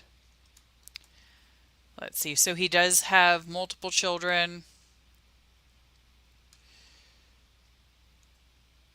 So he dropped out of school when he was 13 and joined a gang at 13 years old.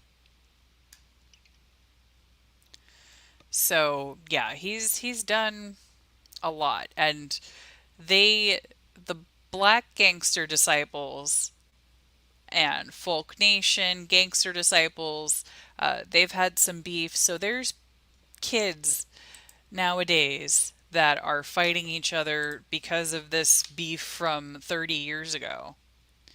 So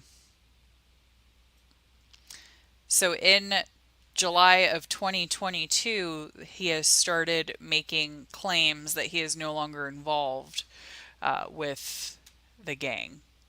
So, you know, I don't know.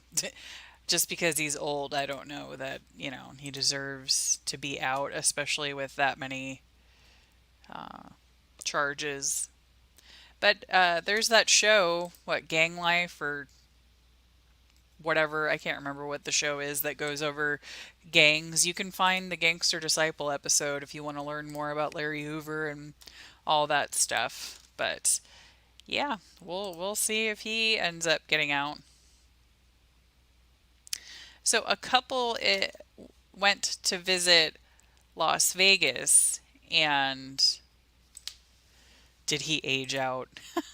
You don't age out, you die. So a couple was attacked in Las Vegas. It doesn't matter where you are. Things like this can happen in any major city. I've never been to Vegas. I've always wanted to go. But I don't want to get attacked. But again, that could happen in my driveway, so it doesn't matter where you go. Yeah, I've never been to Vegas. It's on my list of things to do. And this couple went there to celebrate. This is a scary moment for a couple of tourists who were just walking on the Las Vegas Strip. They're telling News 3 that they were attacked. Yeah, and they got some of that on video. News 3's Ambar Rodriguez is here in the studio now to bring us this story. Living in a city that thrives on tourism, we see it daily. People walking around taking video as they explore the famous Las Vegas Strip. But for this couple visiting from St. Louis, the joy of taking it all in was cut short.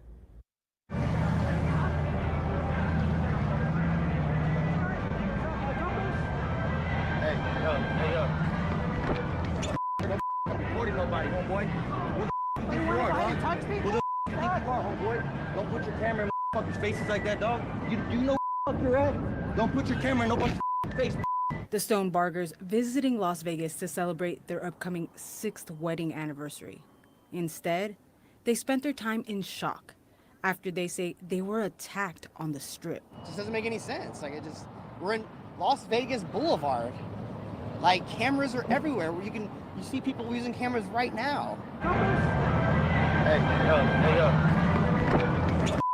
recording nobody, homeboy. It was kind of hard to watch. I kind of was taken aback by surprise because it just happened. We left and we thought it was over, and then I see him grab the camera, punch him, and literally with like such fury just smash the camera. The two say not only was the camera broken, but Mitchell Stonebarger was hit several times in the face. It's horrible. He's my partner. I would never want to see him hurt, so I try to protect him, but at the same time protect me as well. Mitchell says although the man didn't hit him hard, he woke up with a swollen eye and bruised nose, and now has a lasting scar. It's just the fact that, you're in an environment where cameras are out, and I just didn't think that I would I'm afraid to record now. I haven't recorded anything else because I'm afraid. Instead of celebrating their love for one another, the couple spent their time filling out a report with the Metro Police Department, getting checked out by a doctor at an urgent care, and wishing they never came to the city of sin. It's crazy. I just don't get it. If you're traveling here, just be careful. And Metro Police say they are investigating this battery case. I've reached out to several businesses for more information about the men in the video.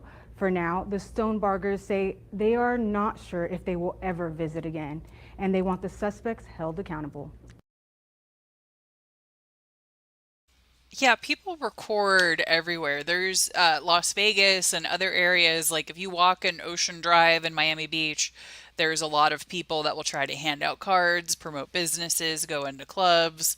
And it looked like they were selling tours or maps or something. So they definitely live there and work there. But you should be used to people recording. People record all the time, everywhere, especially in tourist places.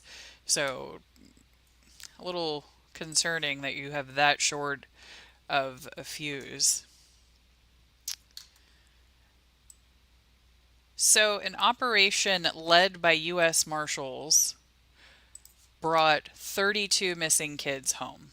I like good news. That's good news. More than 30 children who were missing have been found by a specialized U.S. Marshals unit focusing on missing children. Incredible story here. These are children that may have fallen through the cracks, children that perhaps nobody is looking for. News 5 anchor Tracy Carlos went along with U.S. Marshals for Operation Homecoming. U.S. Marshals on the air as the sun comes up in Summit County. A U.S. Marshals-led team of law enforcement officers are already crisscrossing Akron.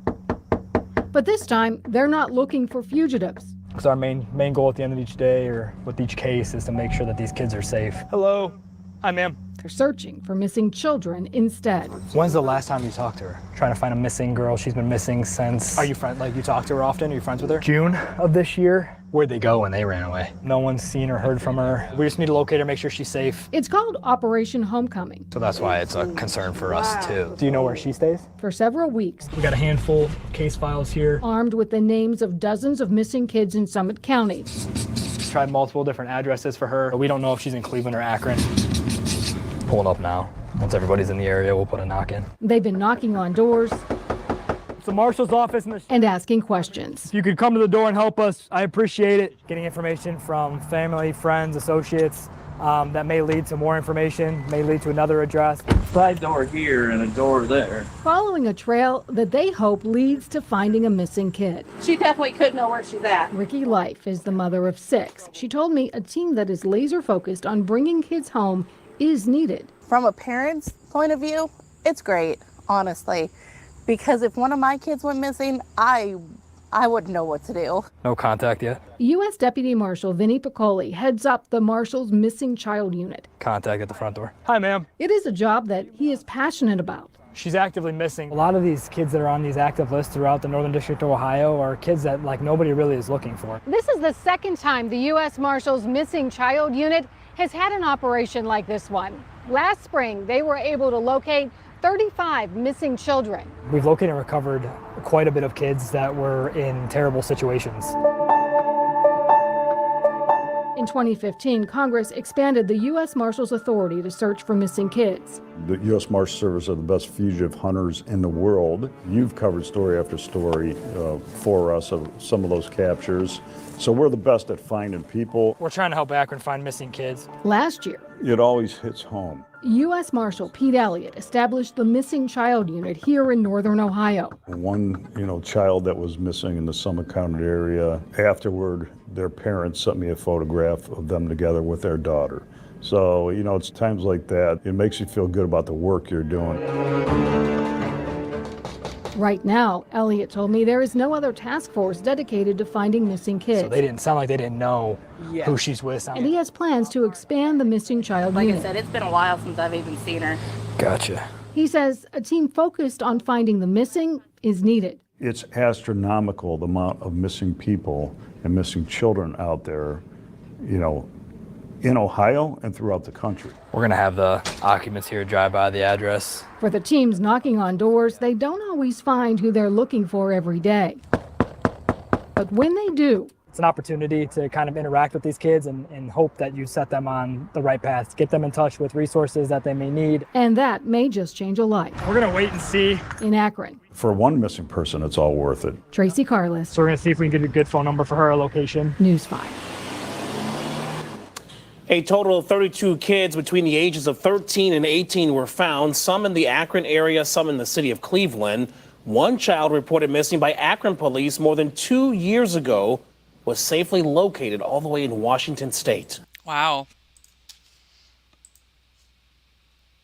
And 600,000 people go missing a year. And I think it's something like 60,000 aren't found or 40,000. Something like that. Let me look real quick. So far in 2024, California has over 3,000 people missing. Florida, so California is number 1, Texas is number 2, Florida is number 3, and then Alaska, New York have the most missing people. Let's see.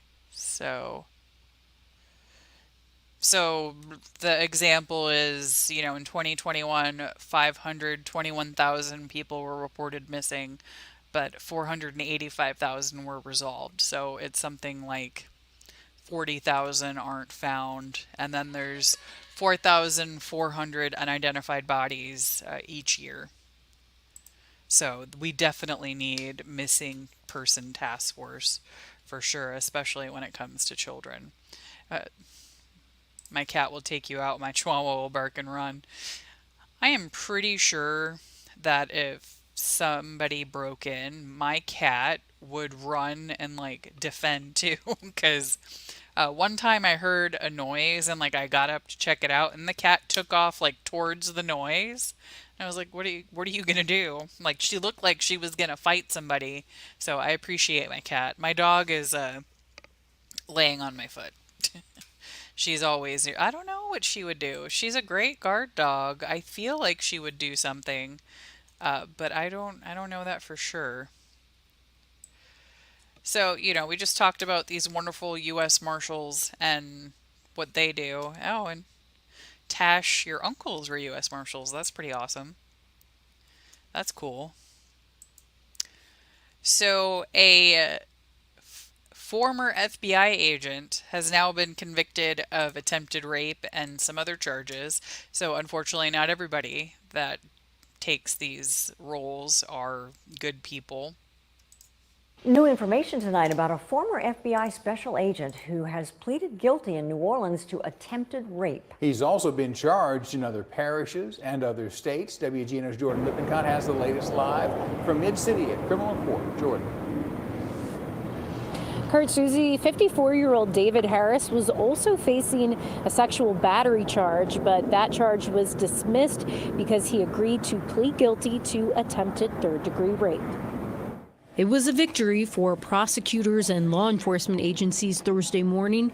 Former FBI Special Agent David Harris pled guilty to attempted third-degree rape in connection with a crime he committed in New Orleans more than 2 years ago. Harris abused his position of trust and authority to victimize others across multiple cities in multiple states, using his position of power to dominate and really get away with this for far too long. Last week, Harris pled guilty to indecent behavior with a juvenile in Ascension Parish, and prosecutors say he's expected to plead guilty to the same charge in East Baton Rouge Parish. He's also accused of similar crimes in Texas and Florida.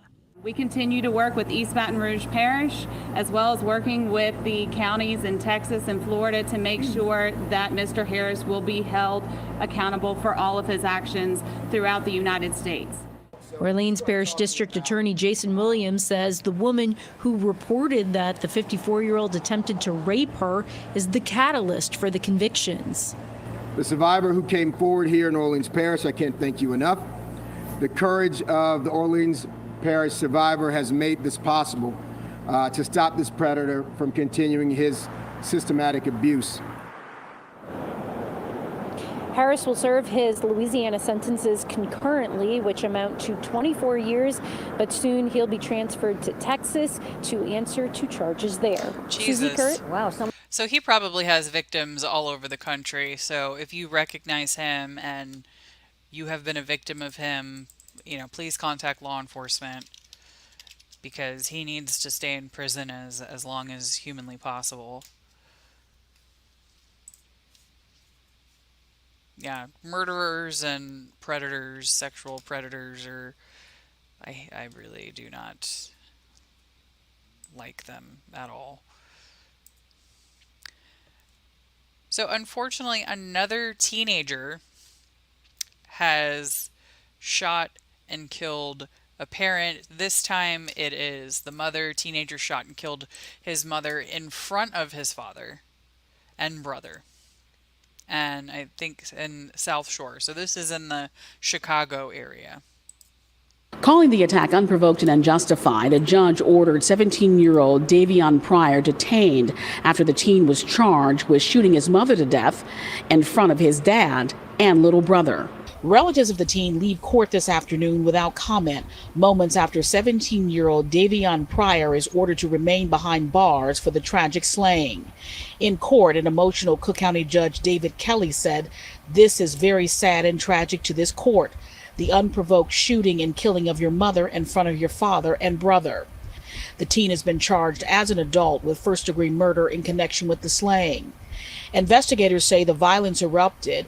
That's when Davion's father and mother, 43-year-old Tatanisha Jackson, returned home to the family's apartment near 68th and Cornell.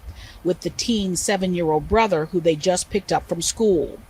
During the hearing, authorities say before the family arrived home, the teen called his mother to talk to her about someone drinking alcohol on the back porch.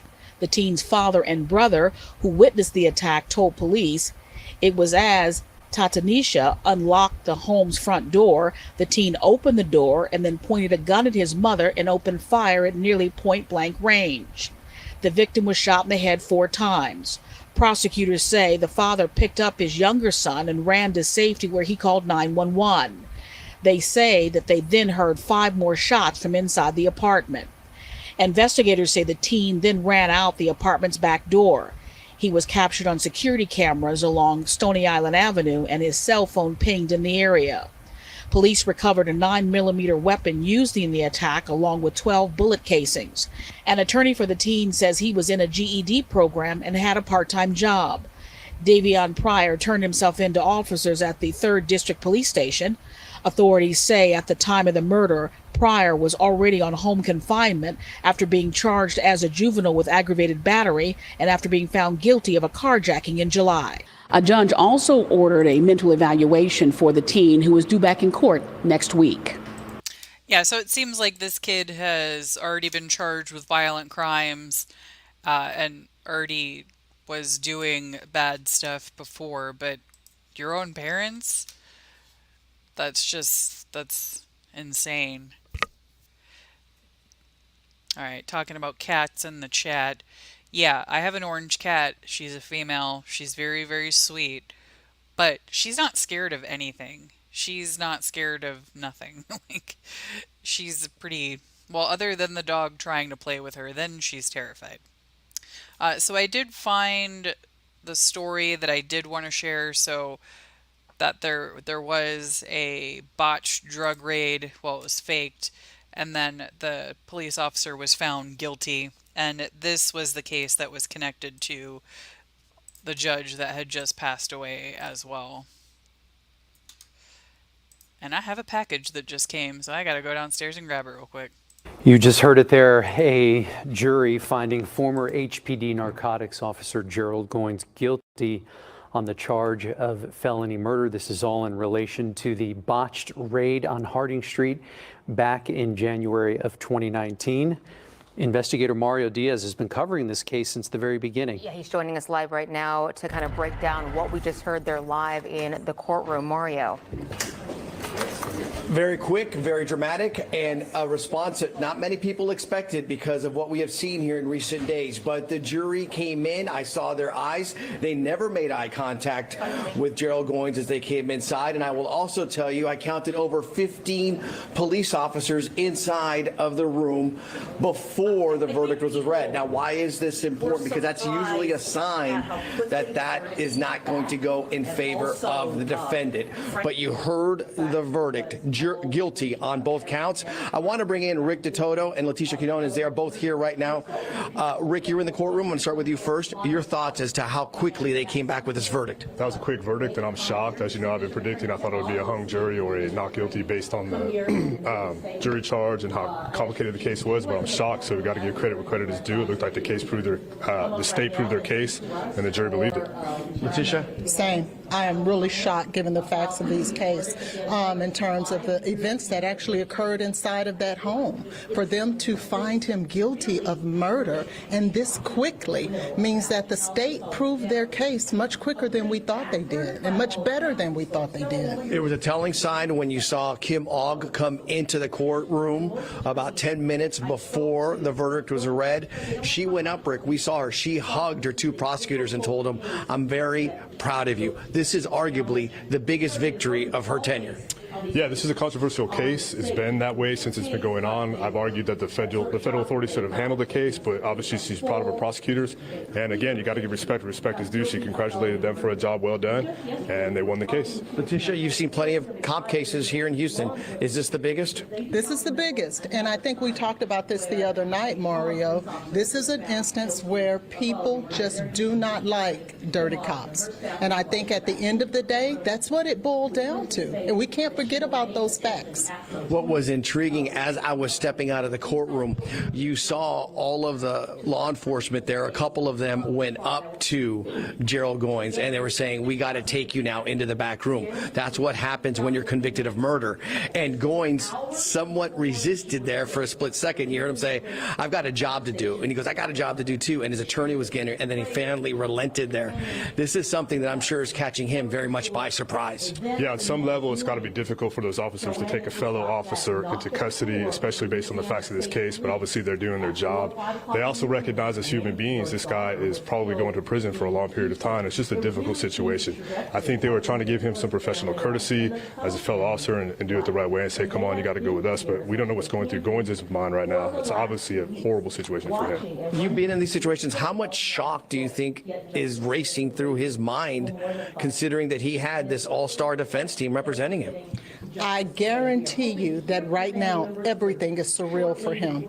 I want you to think about the fact that his career has been one where he was of authority. He was law enforcement. He was on the other side of this for the majority of his life, and now things are completely different. Yeah, he deserves to be in prison. You don't get to fake information about people and do a drug raid on innocent people's homes.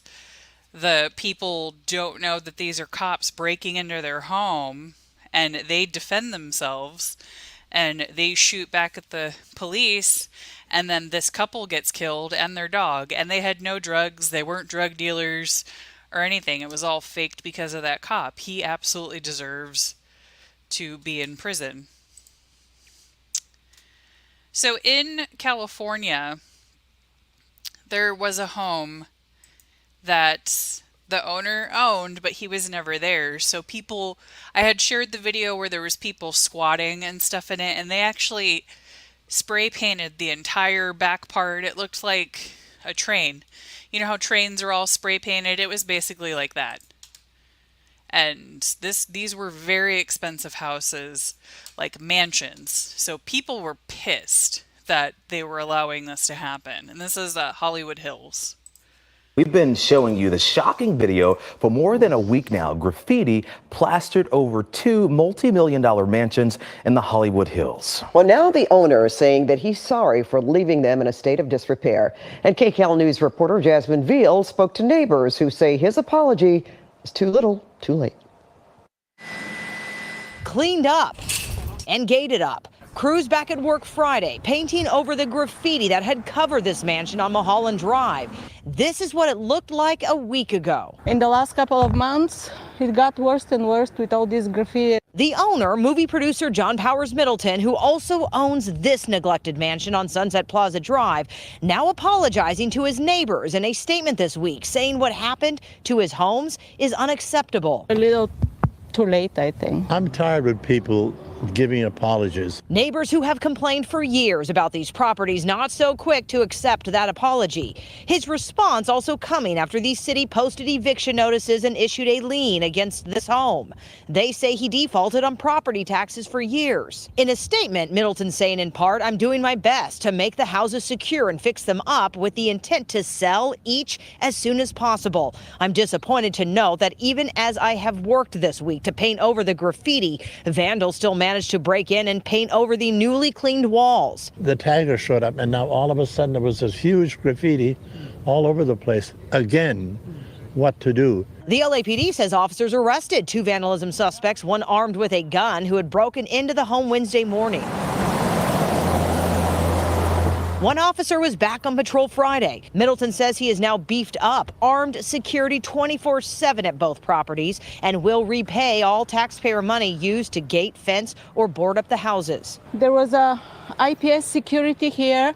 I've seen it a few times. I don't know what they do. They come, stop the car, and leave. City Councilwoman Nithya Raman's office also wants to set the record straight about the amount of work they say that they have put into these mansions. For example, just putting up recently this 12-foot chain link fence around both of the properties. They say they have painted over graffiti and pumped the pools. He has to decide what he wants to do with this house, either fix it or demolish it and move forward. And neighbors say they hope this is the beginning of returning their neighborhood to what it once was. In the Hollywood Hills, Jasmine Veal, KCAL News.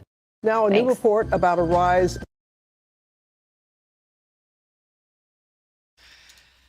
Yeah, why would you have two abandoned mansions? And it's been a problem for years.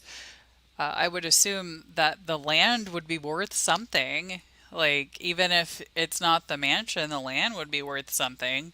Like, why would you let property like that just rot? And now it's been a known place for, they've had issues with squatters, they've had issues with parties and vandalism, and it just goes on for years and years. So we are going to talk real quick about different scams.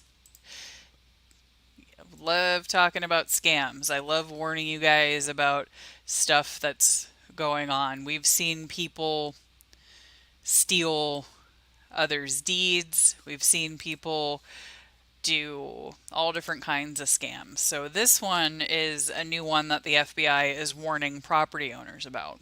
In property theft, people's land and homes stolen right from under their noses.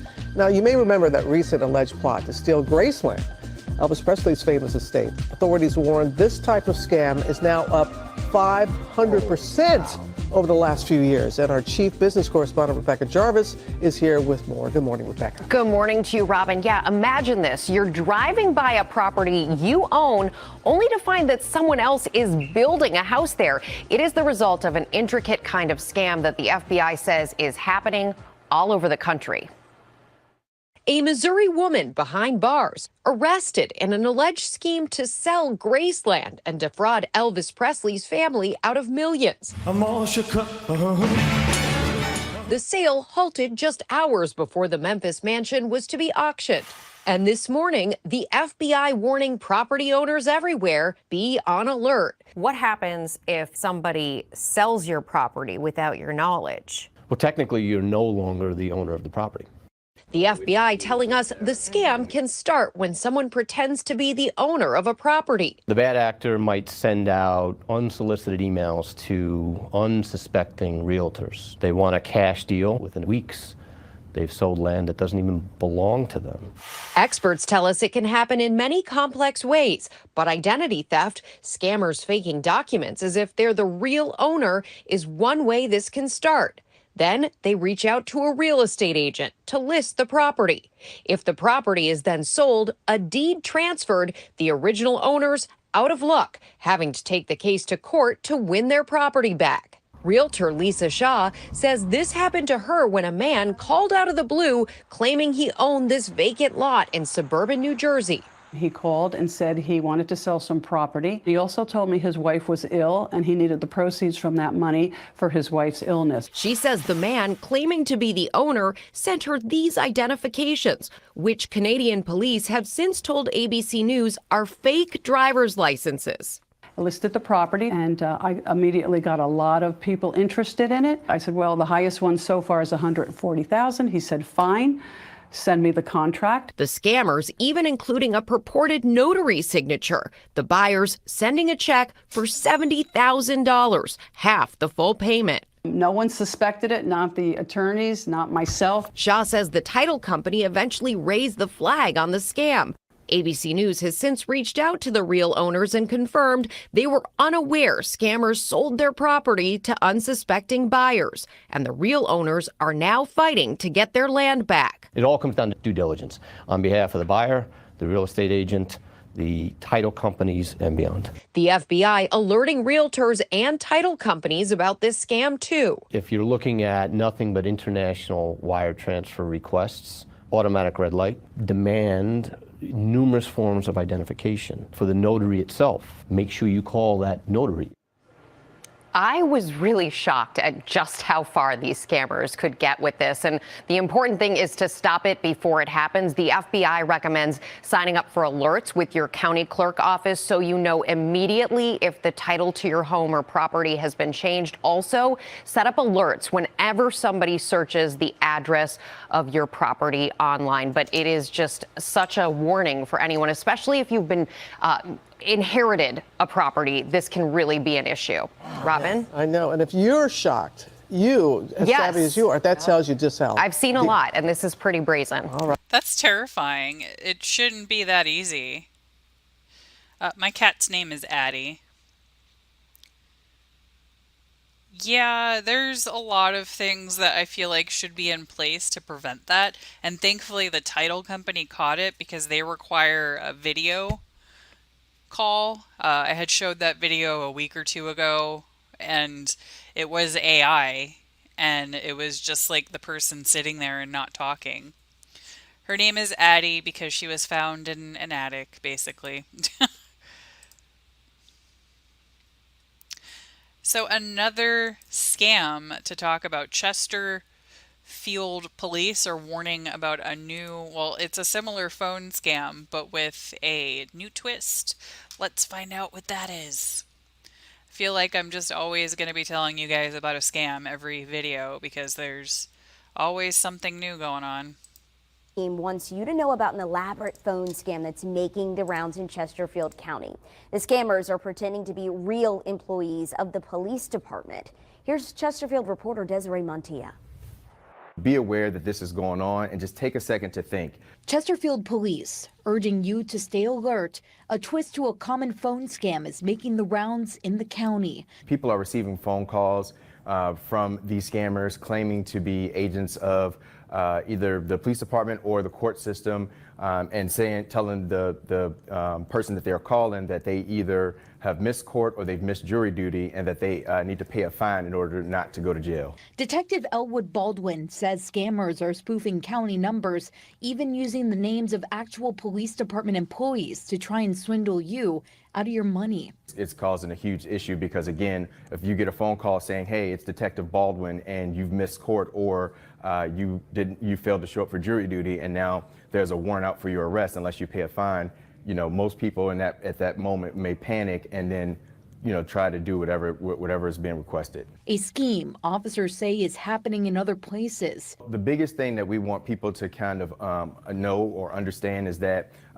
no one here in the government agency for Chesterfield County, whether it be our court systems, the police department, will contact you and say that you have to render payment over the phone for missing court or missing jury duty. So how do you protect yourself? Don't dial any numbers that they give you. Don't go out to any stores that they're asking you to go to. And trust your gut. If you don't feel comfortable, if something doesn't feel right, then don't go through with it. Chesterfield police say awareness about this scam is your best defense. If you get a call like this, contact police right away. In Chesterfield, Desiree Montilla. Yes, be very, very careful. I was just reading online that somebody had pulled up next to a vehicle and told them that their tire was flat, but the car wasn't alerting them that, so they drove and went home and the tire was fine. I think it's a little harder to do some of those scams now that, tire's flat or your gas cap's not on to pull over because we have alerts in our cars now that tell us that. But, oh, it's got another scam. Let's look at this scam. Oops, sorry, I burped. Distraction scam. From Chesterfield police, be aware of your surroundings. Officers say they've seen an uptick in distraction scams around the county. The On Your Side safety team taking a closer look at how to protect yourself. Here's Chesterfield reporter Desiree Montilla. It's on the uptick. We haven't seen it, but recently it's kind of come into fruition around the county. Corporal Craig Eckridge from Chesterfield Police is reminding you to stay alert after a recent rise in distraction scams. Somebody will be doing something and they'll be approached by someone, hey, did you drop some money? Did you drop your keys? Did you notice you have a flat tire? And while they're engaging that person, someone will come from the side and try to steal their purse, go in their purse. The latest case happening in a parking lot along Mall Drive. The woman told police a man approached her, asking if she dropped some money. While they were talking, a second man tried to open her passenger door.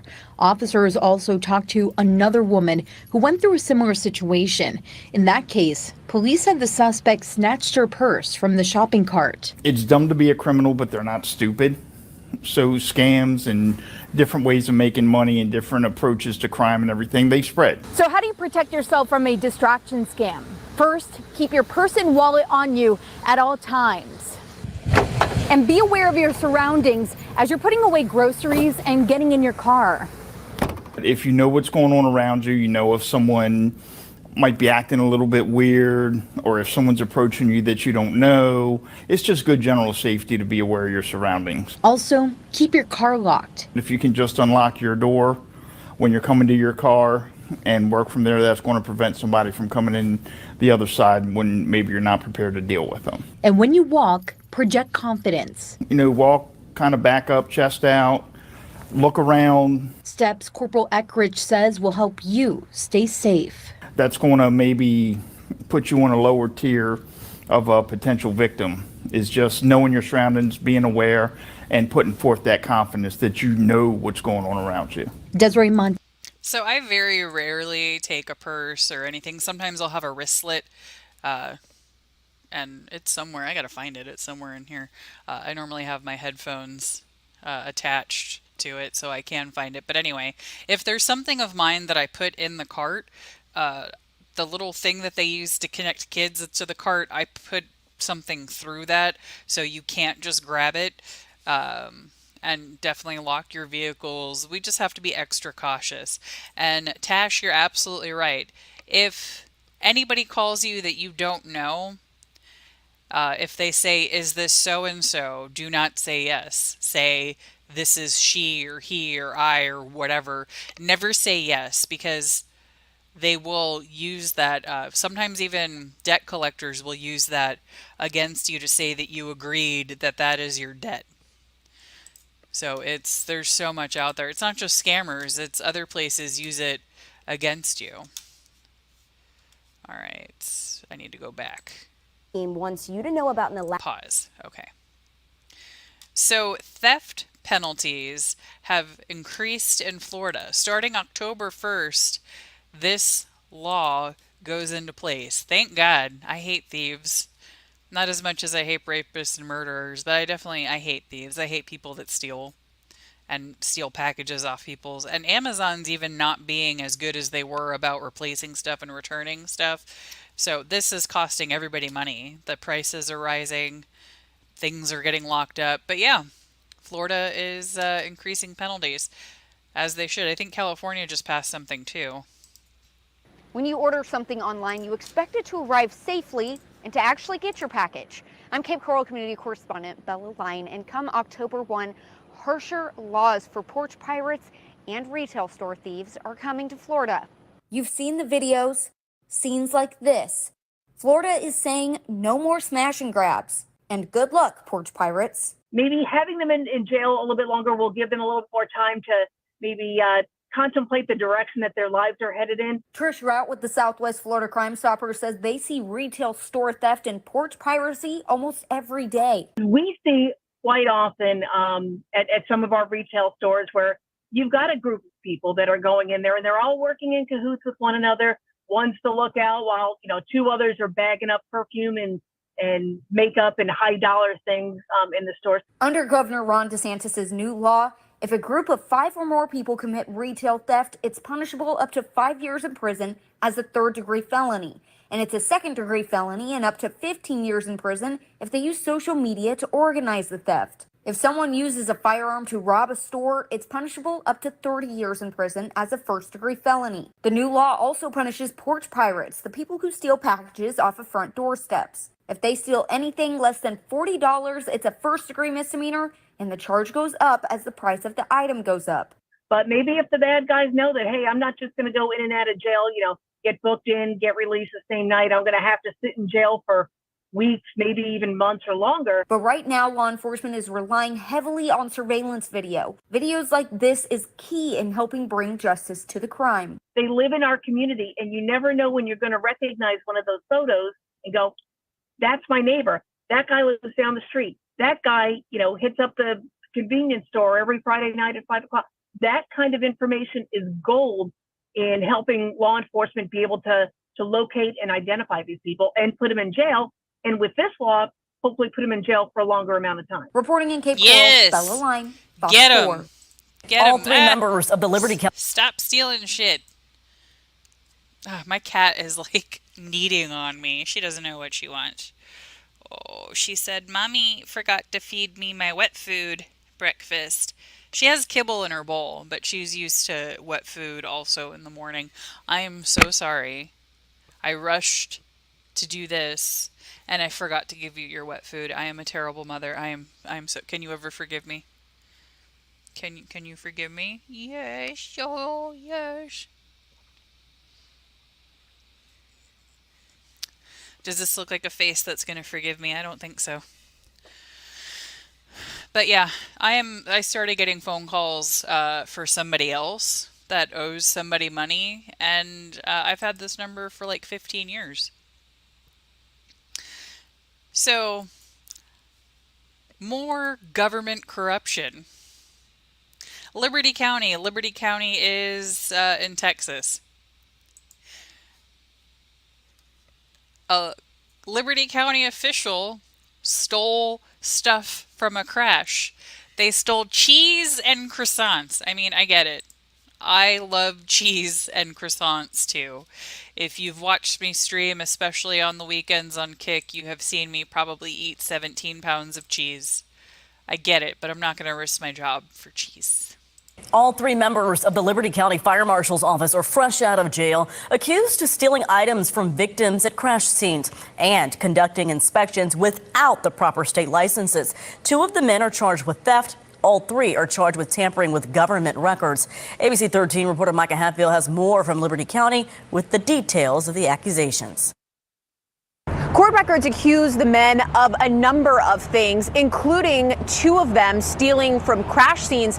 In one case, an arrest affidavit says they stole cheese, croissants, and duck meat from the back of an overturned 18-wheeler on the side of 59 and then siphoned the diesel out of the truck into a tank in the back of their own vehicle.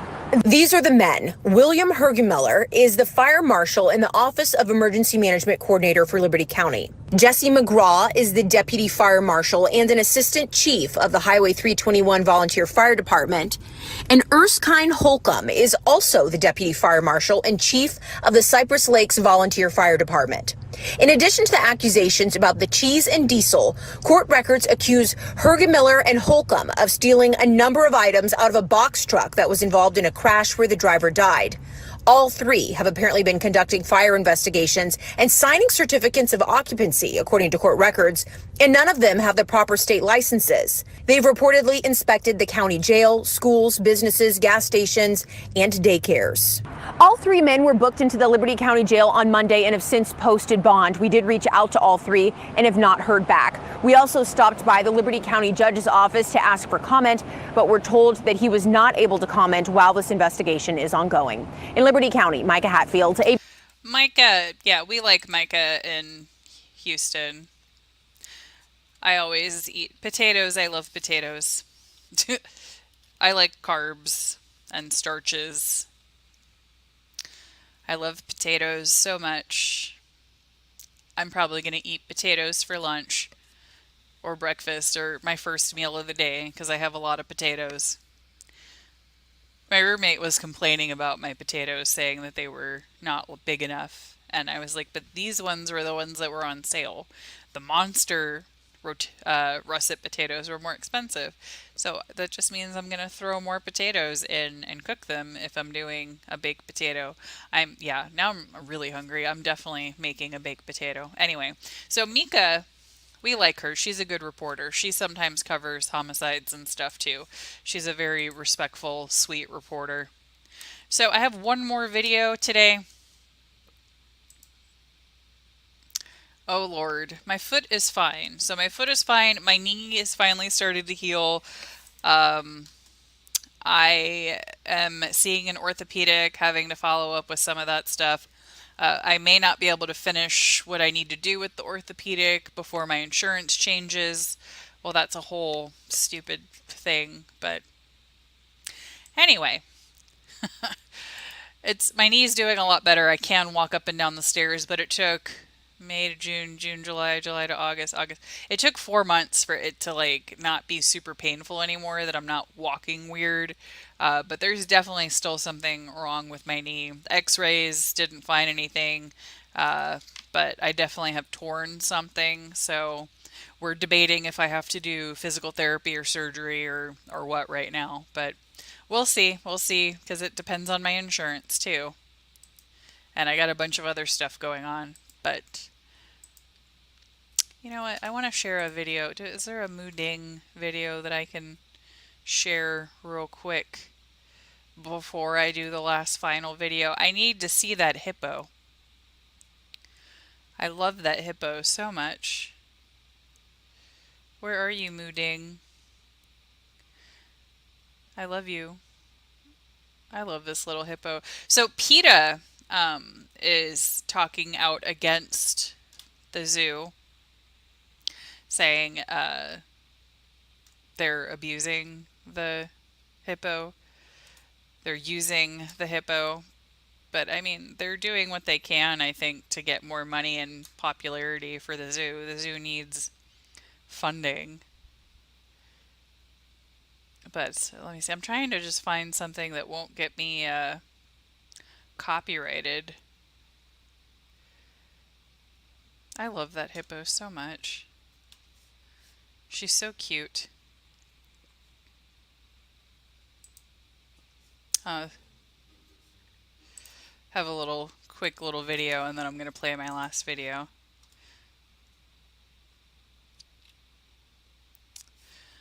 Let's see. Oh, she's so cute. I cannot. Whoops, I accidentally, alright. Dun, dun, dun, dun, dun. But like, yeah, she's just the cutest thing ever, and she's so jiggly. Yeah, so PETA is not happy about Mooding, so please, PETA, do not ruin this for me.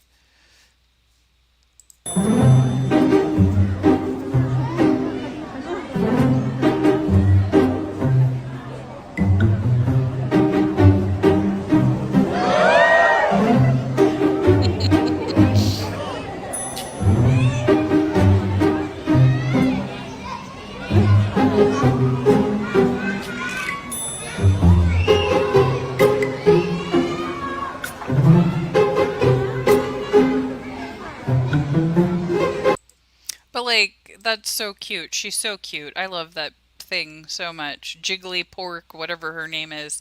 So the last video does have to do with the flooding and all that stuff, but it has a good ending. So this, I think, is a happy story to end on.